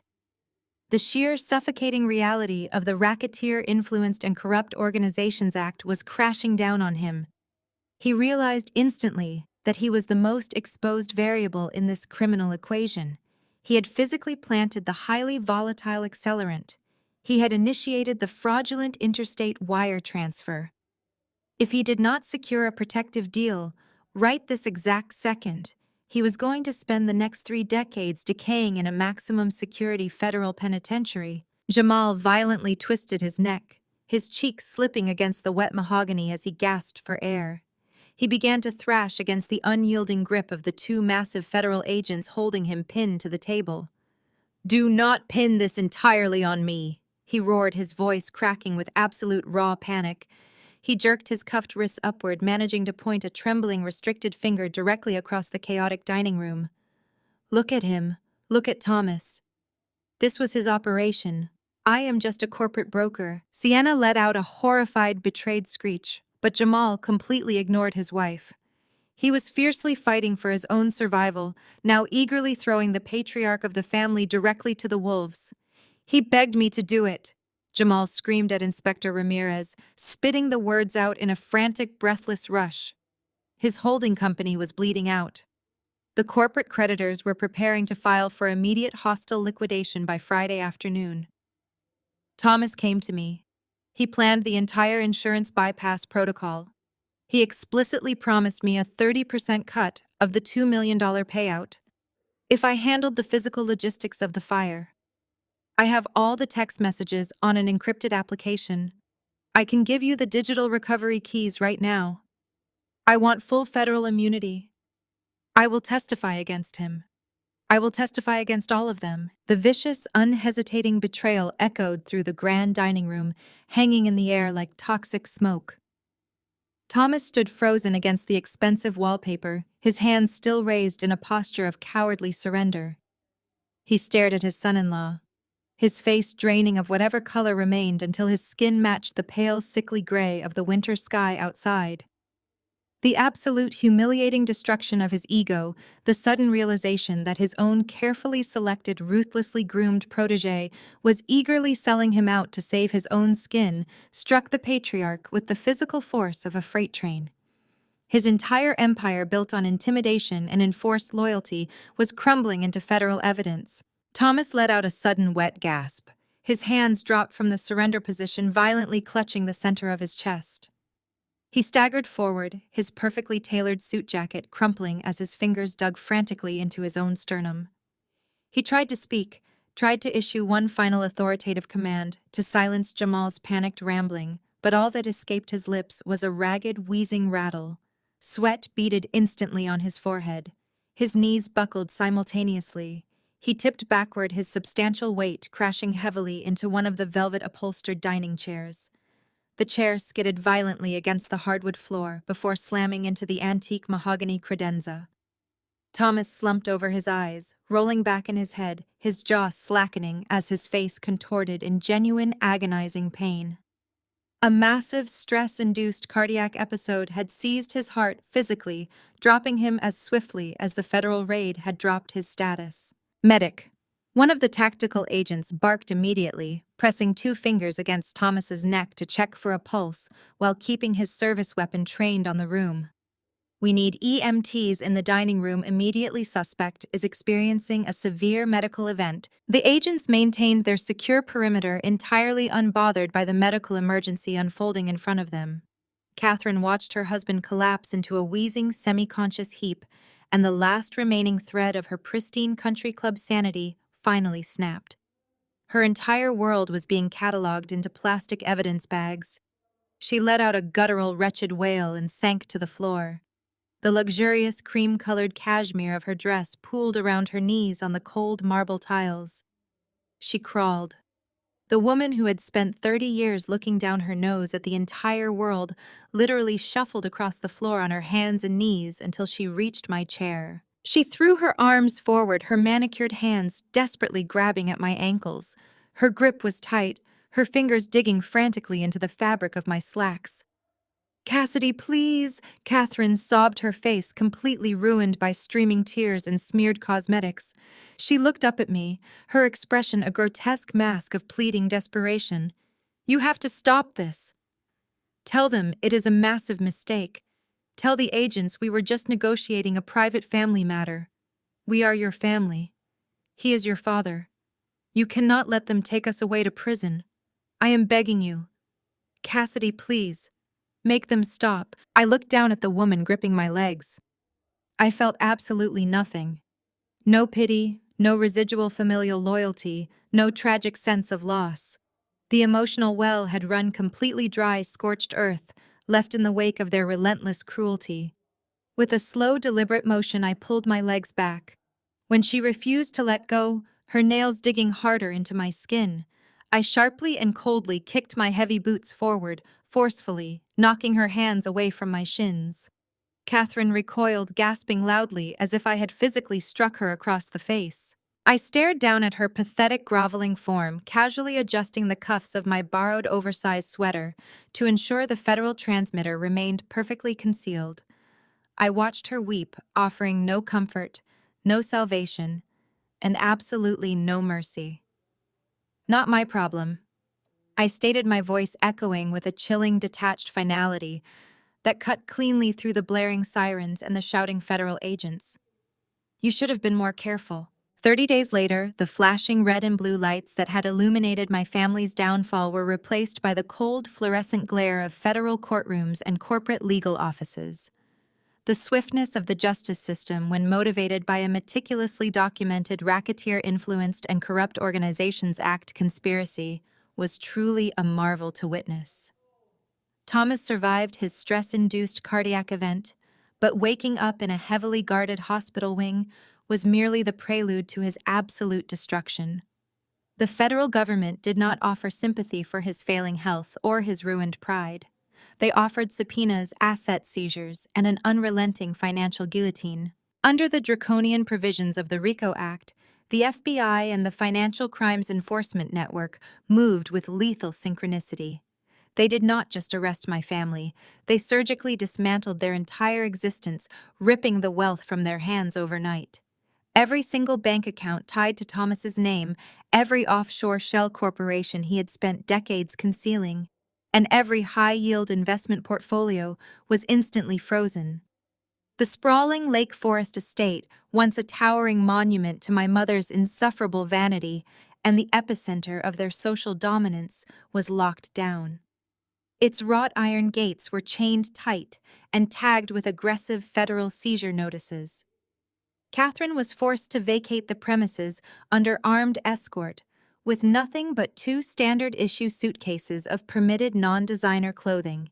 She transitioned instantly from a wealthy country club matriarch to a destitute dependent relying on the begrudging, resentful charity of distant relatives who were terrified of being implicated in the fallout. The financial strangulation was absolute and unforgiving. The insurance conglomerate alerted by Agent Vance's task force to the highly fraudulent nature of the apartment fire executed an immediate aggressive clawback. The $2 million payout that Jamal had so arrogantly wired into Thomas's corporate reserves was forcefully reversed. The electronic funds vanished from the ledgers in a matter of keystrokes, leaving a massive gaping wound in the very heart of Thomas's primary holding company. Without that stolen liquidity to plug his toxic debt, the corporate mirage Thomas had spent his life protecting instantly vaporized. The blood in the water attracted the sharks before the week was out. His aggressive creditors already circling before the Arson immediately filed for involuntary catastrophic bankruptcy. The collapse was not quiet, and it was certainly not dignified. It played out across the front pages of local financial journals and business blogs. Decades of manufactured suburban prestige were dragged through the mud, exposing my father not as a ruthless corporate titan, but as a desperate, overleveraged fraud who had resorted to burning down his own daughter's home to cover his catastrophic failures. The boardroom humiliation he had feared more than death was now his permanent, unshakable legacy, stripping him of the one thing he valued above his own family. But the most devastating blow, the absolute masterstroke of the entire operation, was waiting quietly in the fine print of the legal documents they had forced upon me that night at the dining table. Agent Vance had arranged a secure meeting in a sterile downtown conference room to finalize the seizure of assets and the processing of evidence. Sitting across from a panel of federal prosecutors and the heavily sweating attorneys who previously managed my grandfather's estate, I finally revealed the trap I had laid in plain sight.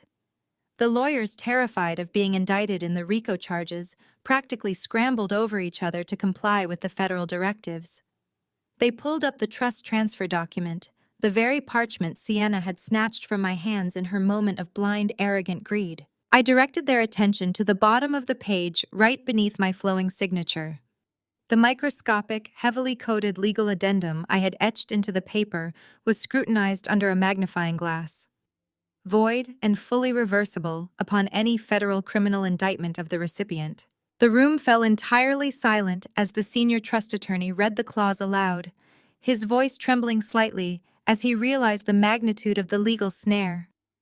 The mechanism was flawless, unassailable, and brutally efficient. Sienna and Thomas had not just been arrested. They had been formally and federally indicted by a grand jury on multiple felony counts of wire fraud, extortion, and conspiracy. The very act of their indictment triggered the poison pill I had embedded in the contract. The transfer of the $5 million trust fund to Sienna was instantly nullified. It was automatically revoked, the capital rebounding securely away from her frozen, seized accounts, before the federal government could even lay claim to it as illicit proceeds. The trust charter, written by my grandfather with strict morality clauses, demanded a beneficiary with an unblemished record. With Thomas facing decades in federal prison and Sienna indicted alongside her husband, there was only one remaining heir who possessed a clean legal background and the rightful bloodline claim. Me. The attorneys frantically typed on their encrypted laptops, initiating the immediate reversal to correct the chain of custody. In less than 45 minutes, the entire $5 million principal, along with years of accrued compounding interest, was transferred into a secure private account under my sole and exclusive control. Sienna's desperate, malicious grab for wealth had not only failed, but it had permanently locked her out of the family fortune while simultaneously handing me the keys to the kingdom.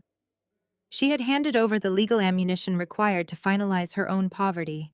I sat in the plush leather chair of the conference room, staring at the digital confirmation on the banking tablet pushed across the table by a relieved attorney.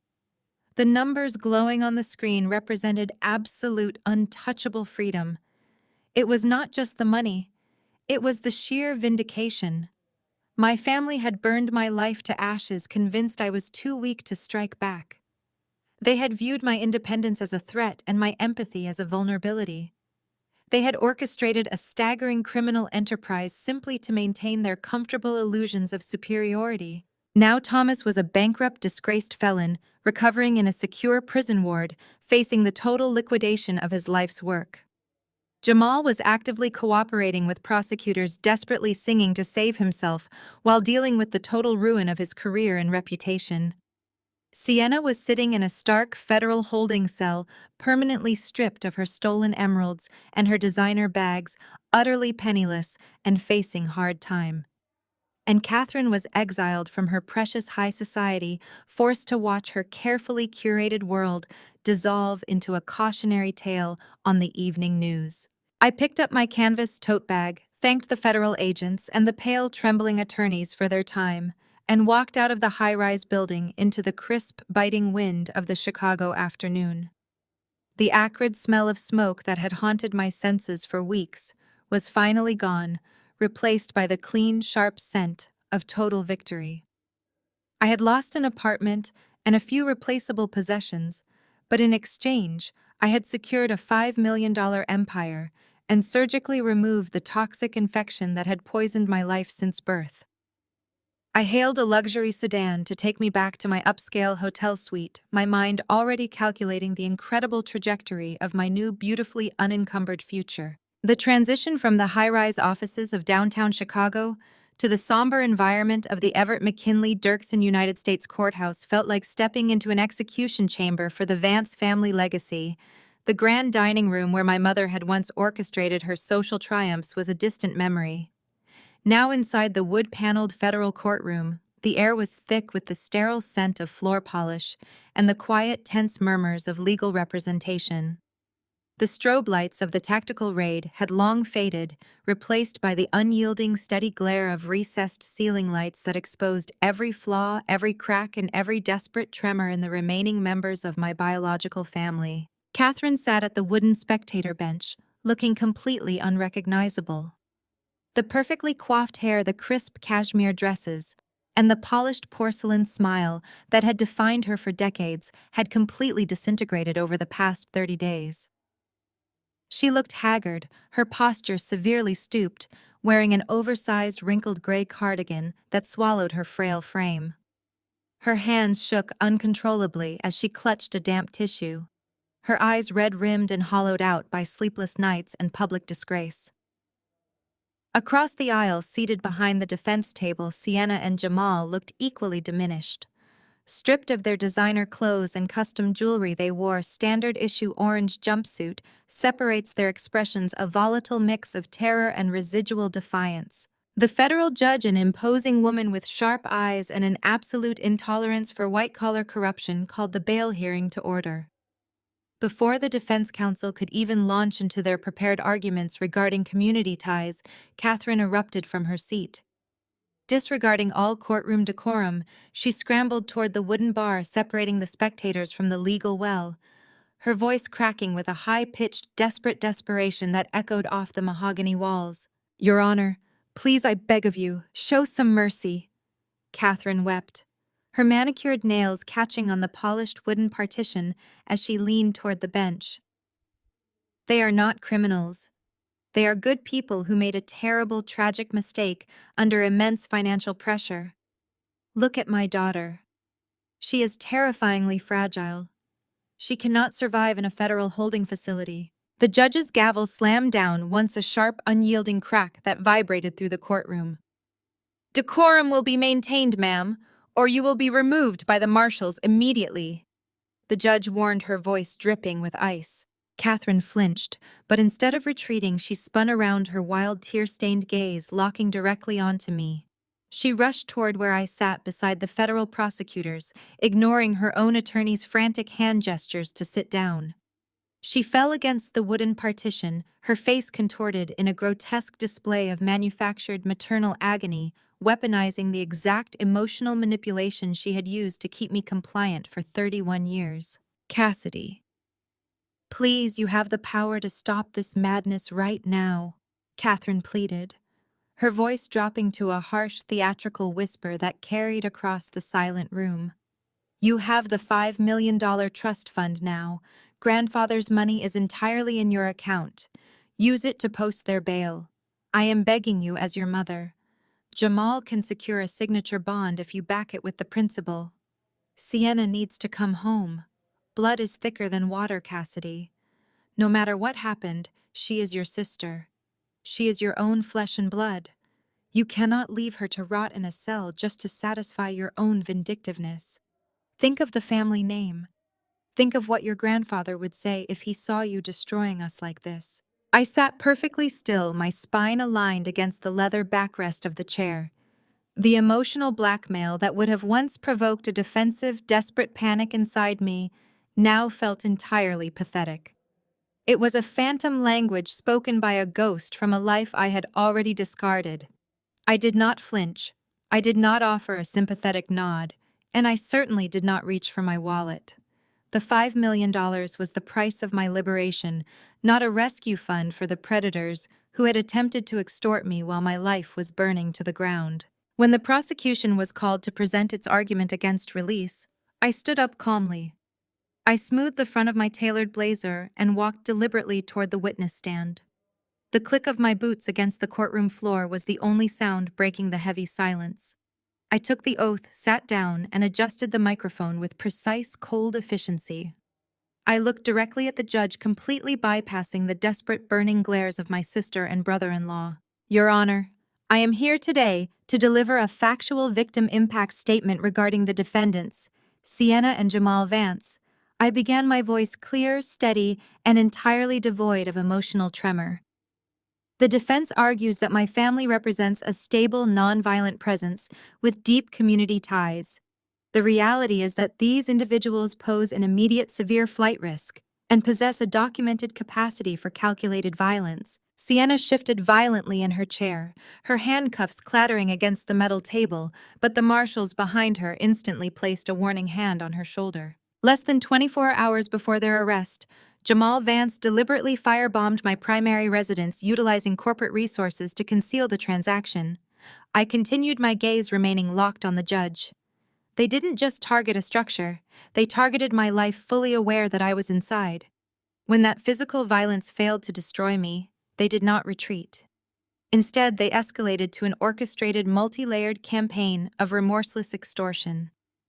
They utilized forged corporate documents, manufactured a fraudulent criminal narrative regarding my professional standing, and physically stripped family heirlooms from my person, all while holding a $50,000 check over my head as a psychological weapon to force my absolute silence and compliance. I paused, letting the clinical weight of the details settle heavily over the courtroom.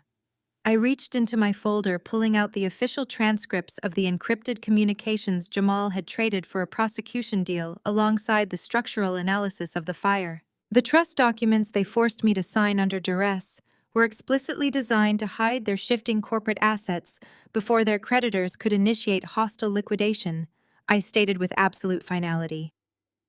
Their financial resources are deeply entangled in offshore shell companies that the white-collar task force is still actively tracing. If they are granted bail, they possess both the liquid capital and the global connections to flee federal jurisdiction before this case ever reaches a jury. They have shown zero remorse, zero accountability, and an absolute willingness to use arson and financial ruin to eliminate anyone who threatens their illusion of control. I ask that bail be denied in its entirety to ensure public safety and the integrity of this upcoming trial. I stepped down from the stand, my expression an unreadable mask of absolute composure, and walked back to my seat. Catherine looked as though she had been physically drained of air, her mouth open in a silent, horrified gasp. The judge did not hesitate. She reviewed the filed prosecution logs for less than 30 seconds before looking down over her glasses at the defense table. The nature of these crimes goes far beyond simple corporate mismanagement, the judge stated, her voice booming with institutional authority. The court finds the evidence of premeditated arson, coordinated extortion, and substantial flight risk to be overwhelming. Bail is denied for both Jamal and Sienna Vance. They will remain in federal custody pending trial. The judge's gavel slammed down with the definitive force of a guillotine block. Sienna let out a strangled, desperate wail as the marshals immediately stood up, gripping her arms to lead her through the secure side door. Jamal sank his head into his cuffed hands, his shoulders slumping as the reality of his permanent confinement finalized. I picked up my leather portfolio, turned my back on my mother's renewed frantic sobbing, and walked out into the bright afternoon light, leaving the ruins of the Vance legacy securely behind bars. The heavy reinforced oak doors of the courtroom swung shut behind me with a resounding definitive thud, instantly muffling my mother's wretched theatrical sobbing. I stepped into the expansive marble-clad corridor of the federal courthouse. Blinding afternoon sunlight poured through the massive floor-to-ceiling windows at the far end of the hall, casting long, sharp shadows across the meticulously polished floors. I adjusted my grip on my leather portfolio, savoring the absolute uncorrupted quiet of the corridor. I fully intended to walk straight to the elevators, descend to the ground floor, and leave this miserable chapter of my life behind forever. But the Vance family, even in their utter ruination, always demanded one final pathetic word. I had not even made it halfway down the cavernous corridor when a shadow detached itself from the darkened alcove near the public restrooms. Thomas stepped directly into my path, deliberately blocking my route to the exit. The federal judge had granted him a highly restricted temporary medical release pending his own trial due to his severe cardiac event, but the man standing before me was a terrifyingly hollowed-out version of the ruthless patriarch I had known my entire life. His skin was the color of wet ash, devoid of its usual arrogant flush. His tailored, expensive suit hung off his shrinking, deteriorated frame like a borrowed shroud, and he leaned heavily on a polished wooden cane just to remain upright. A thick black GPS monitoring device bulged visibly beneath the hem of his trousers, a constant humiliating reminder that he was now property of the federal justice system. Despite his catastrophic physical decline, his eyes burned with a manic, unadulterated hatred. "You cold-blooded monster!" Thomas spat his voice, a ragged, wheezing hiss that echoed harshly off the cold marble walls. He did not attempt to strike me. He completely lacked the physical strength, and the dozen armed federal marshals lingering near the security checkpoint would have tackled him to the ground before he could even raise a hand. Instead, he relied on the only weapon he had left in his entirely depleted arsenal, his venom. "You destroyed your own family," he rasped, taking a shaky, agonizing step forward, his knuckles turning pure white as he gripped the handle of his cane. "You orchestrated this entire bloodbath. You watched your own sister get locked in a federal cage without blinking. You watched my life's work get shredded by government vultures, and you sat there smiling. You are no daughter of mine. You are a sociopath. You are a parasite who fed on my success, lived under my roof, and then poisoned the well." I stopped walking. I did not flinch. I did not break eye contact, and I certainly did not offer him the defensive, stammering apologies he had spent 31 years violently extracting from me. I simply observed him. I looked at his shaking hands, his pale, cracked lips, and the pathetic, desperate rage radiating from his failing heart. It was genuinely fascinating to watch the total, undeniable collapse of a tyrant. The absolute terror radiating from his pores was intoxicating. "Are you quite finished?" I asked, my voice completely flat and devoid of any emotional fluctuation. Thomas opened his mouth to launch into another barrage of vicious curses, but I did not give him the oxygen to continue his tirade. I unzipped my leather portfolio with smooth, deliberate precision. I reached inside and withdrew a thick, sealed manila folder. I held it out between us, suspending it in the empty air, forcing him to reach out for it. He hesitated, his eyes darting from the folder to my face with deep paranoid suspicion, before his trembling fingers snatched the envelope from my grasp. "Open it," I instructed coldly, my tone leaving absolutely no room for negotiation. Thomas fumbled with the metal clasp, his breathing shallow and incredibly rapid. He pulled out the stack of heavy watermarked legal documents. I watched his eyes scan the bold capitalized header printed across the top page. His jaw immediately slackened. "That is a strict permanent federal restraining order." I explained, my tone as casual as if I were reading a grocery list. signed, authorized, and fully executed by the judge less than 10 minutes ago. It legally bars you, Catherine, and any individual acting on your behalf from contacting me, approaching me, or attempting to communicate with me through any medium whatsoever. You are to remain a minimum of 500 feet away from my person, my residence, and my place of business at all times. If you so much as send an email, if you dial my phone number, or if you ask a mutual acquaintance to pass along a message, you will be in direct, undeniable violation of a federal mandate, and your highly restricted medical release will be instantly revoked. You will be dragged out of your cheap motel and thrown directly into a concrete holding cell. Thomas stared at the paper, his hands shaking so violently the stiff pages rattled against each other. "You think a piece of paper matters now?" he sneered, though the aggressive bravado was incredibly weak and entirely unconvincing. "You have already taken everything. There is nothing left for you to destroy." "Not everything," I corrected smoothly, stepping half a pace closer to him and watching him instinctively flinch.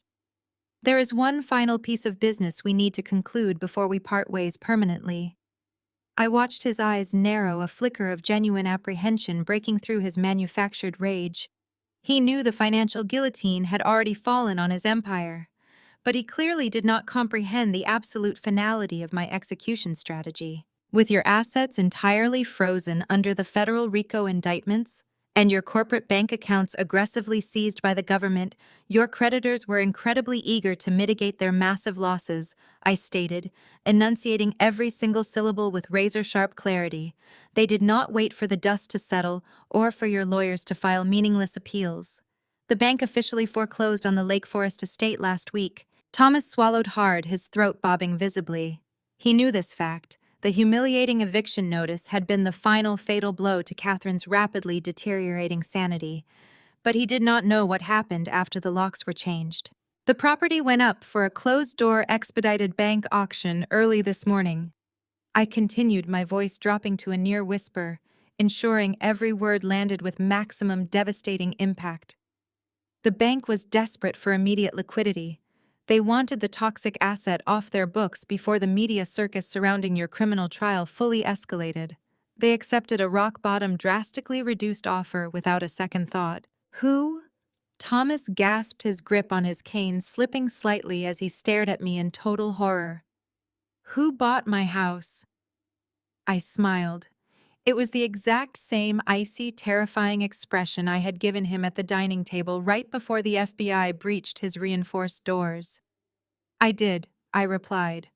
Thomas physically staggered backward, his shoulders slamming into the marble wall for support. His mouth opened, but no sound came out.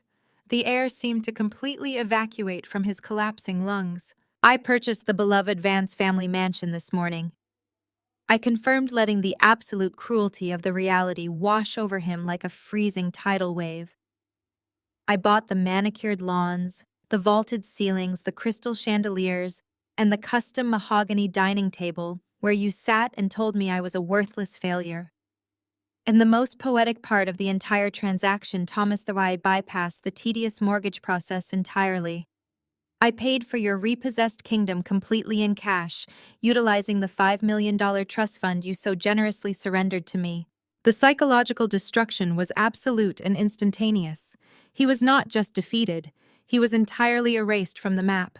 His legacy, his fortress, and his hoarded wealth now legally belonged to the very daughter he had systematically abused, belittled, and underestimated her entire life. "Enjoy the cheap motel, Thomas," I said, turning smoothly on my heel. "I have a massive estate to remodel." I walked down the sunlit corridor, the sharp, authoritative click of my boots echoing triumphantly through the hall, leaving the ruined patriarch gasping for air in the cold shadows. 6 months elapsed, turning the crisp autumn air into a sweltering, oppressive Chicago summer. The grinding, methodical machinery of the federal justice system had processed the Vance family with a ruthless efficiency that left absolutely no room for appeals or lingering delusions of grandeur. The final sentencing hearing arrived not with a dramatic explosion of courtroom theatrics, but with the heavy, suffocating weight of inevitable doom. I sat in the polished gallery, flanked by the prosecution team, watching as the absolute destruction of my abusers was formally entered into the public record. The presiding judge, her expression etched with deep disgust, for the sheer arrogance of their crimes, did not mince words. She looked down from her elevated bench, her gaze sweeping over the shattered remnants of the people who had once believed themselves utterly untouchable. Jamal was instructed to stand first. His previous courtroom bravado had completely evaporated during his half-year stint in pre-trial detention. His shoulders were permanently hunched, and his eyes remained fixed on the scuffed wooden floorboards. The judge methodically listed his convictions, highlighting the calculated malice required to firebomb an occupied residential building for financial gain. For the charges of first-degree arson and severe coordinated insurance fraud, Jamal was sentenced to a mandatory 10 years in a high-security federal penitentiary without the possibility of early parole. He did not utter a single word as the marshals stepped forward, gripping his arms to escort him to the transport vans.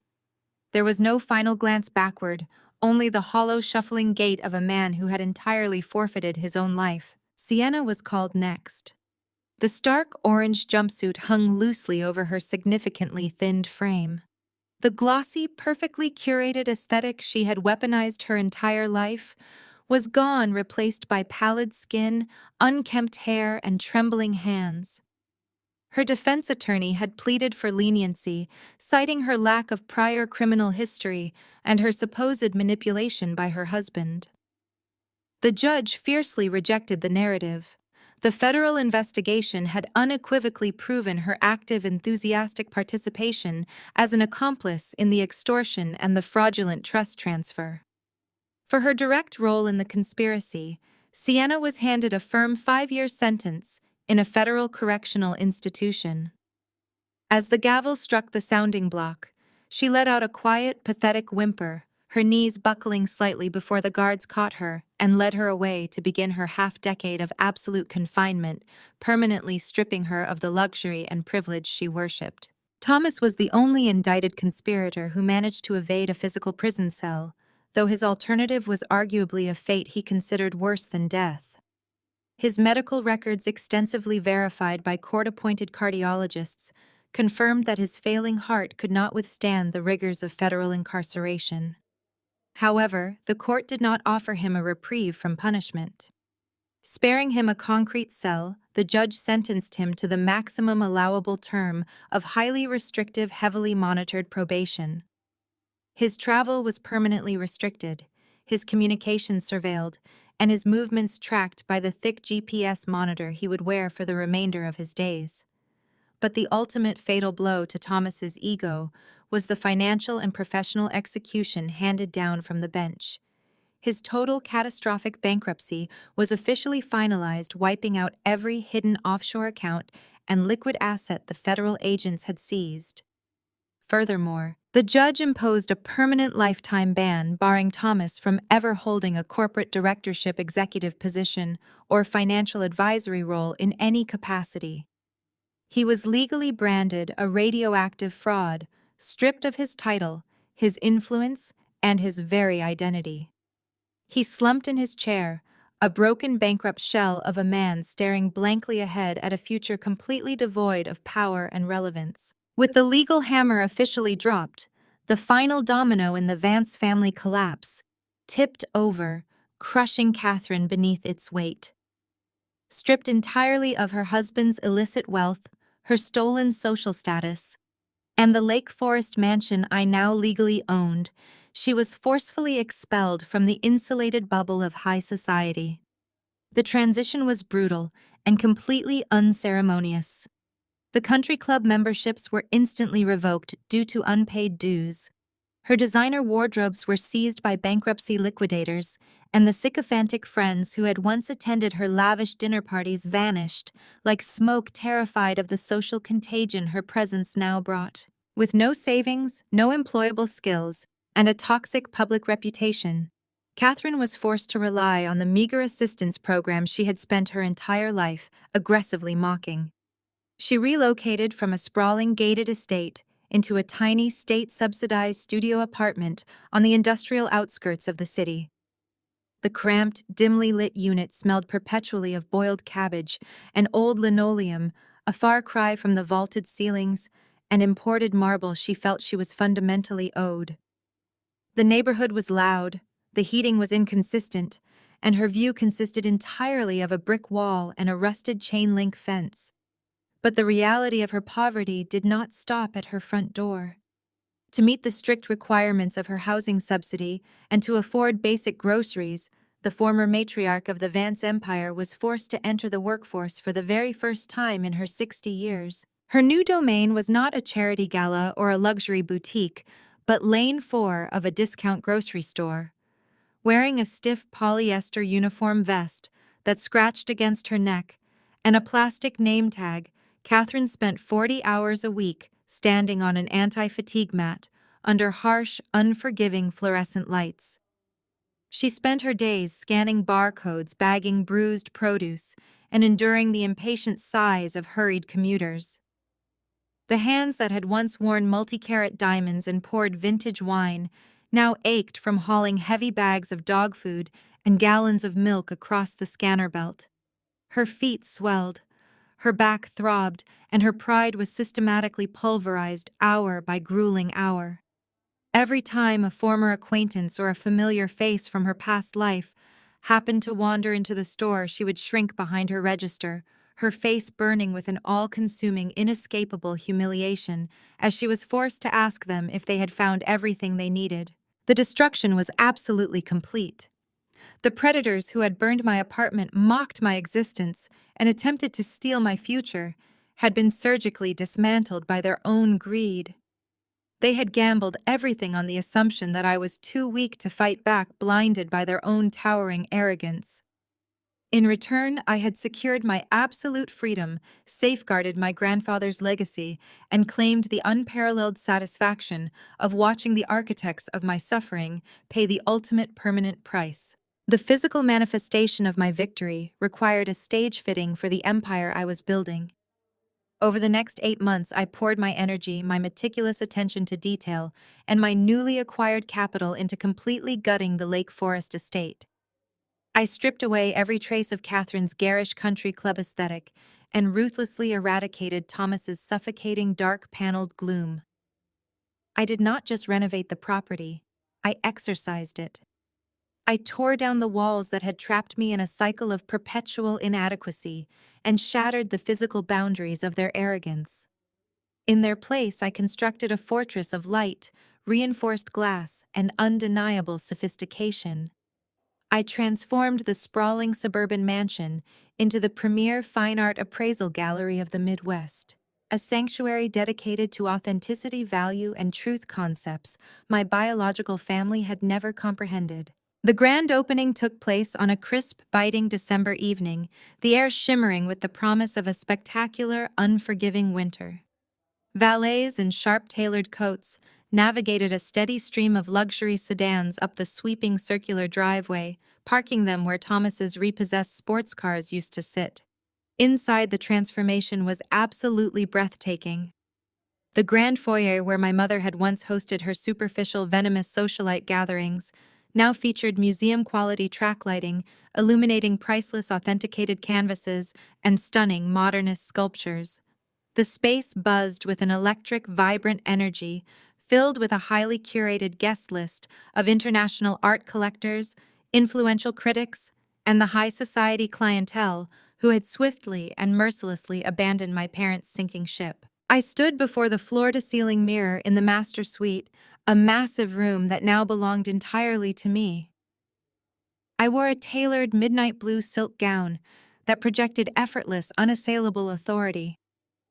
Reaching into a velvet-lined biometric lockbox on my vanity, I retrieved the ultimate centerpiece of my victory. The flawless heirloom emerald necklace, the very piece Sienna had desperately, violently tried to steal, and Catherine had arrogantly claimed as her own inherent right, rested heavily and beautifully against my collarbone. The deep, rich green stones caught the ambient light, sparkling with the unmistakable, blinding brilliance of reclaimed heritage. I fastened the platinum clasp, feeling the cool metal settle securely against my skin. It was a physical, undeniable reminder that I was no longer the quiet, overlooked daughter waiting for scraps of approval. I was the architect of my own destiny, wearing the spoils of the war they had started. Descending the sweeping modern glass staircase, I was immediately greeted by the warm, genuine smiles of my true chosen family. Inspector Ramirez, the sharp, unyielding investigator who had been instrumental in tracing the accelerants from my burned apartment and cementing Jamal's airtight arson conviction, stood near a stunning, postmodern bronze sculpture. He raised his glass of sparkling cider to me in a silent, respectful salute. He looked entirely at ease among the affluent crowd, his presence a comforting reminder of the relentless factual justice that had brought us to this night. Top-tier federal prosecutors and the senior trust attorneys who now managed my expansive portfolio, with absolute unwavering deference, mingled effortlessly, sharing stories and celebrating the gallery's spectacular launch. However, while the interior of the gallery radiated warmth, success, and the soft melodies of a live string quartet, a starkly different reality played out beyond the illuminated floor-to-ceiling windows. I paused near the reinforced glass of what used to be the formal dining room, gently swirling the champagne in my crystal flute. Standing near the towering wrought iron gates at the very edge of the property, partially obscured by the freezing winter shadows and accumulating snow, was a solitary, wretched figure. I watched Catherine through the glass, her presence entirely separated from my world. She was still wearing her cheap, scratchy polyester grocery store uniform, her shoulders violently shivering beneath a thin, heavily worn, inadequate coat that offered zero protection against the Chicago wind. She clung to the frozen iron bars of the gate, with bare, reddened hands staring desperately up at the glowing windows of the mansion she had once ruled with an iron, manipulative fist. Her face, illuminated briefly by the sweeping headlights of an arriving limousine, was a portrait of absolute agonizing ruin. Her cheeks were hollow, her hair was plastered to her forehead by the sleet, and her eyes were wide with a starving, frantic desperation. She looked like a ghost, haunting the perimeter of a vibrant world that had completely and permanently locked her out. She did not get to linger in her misery for long.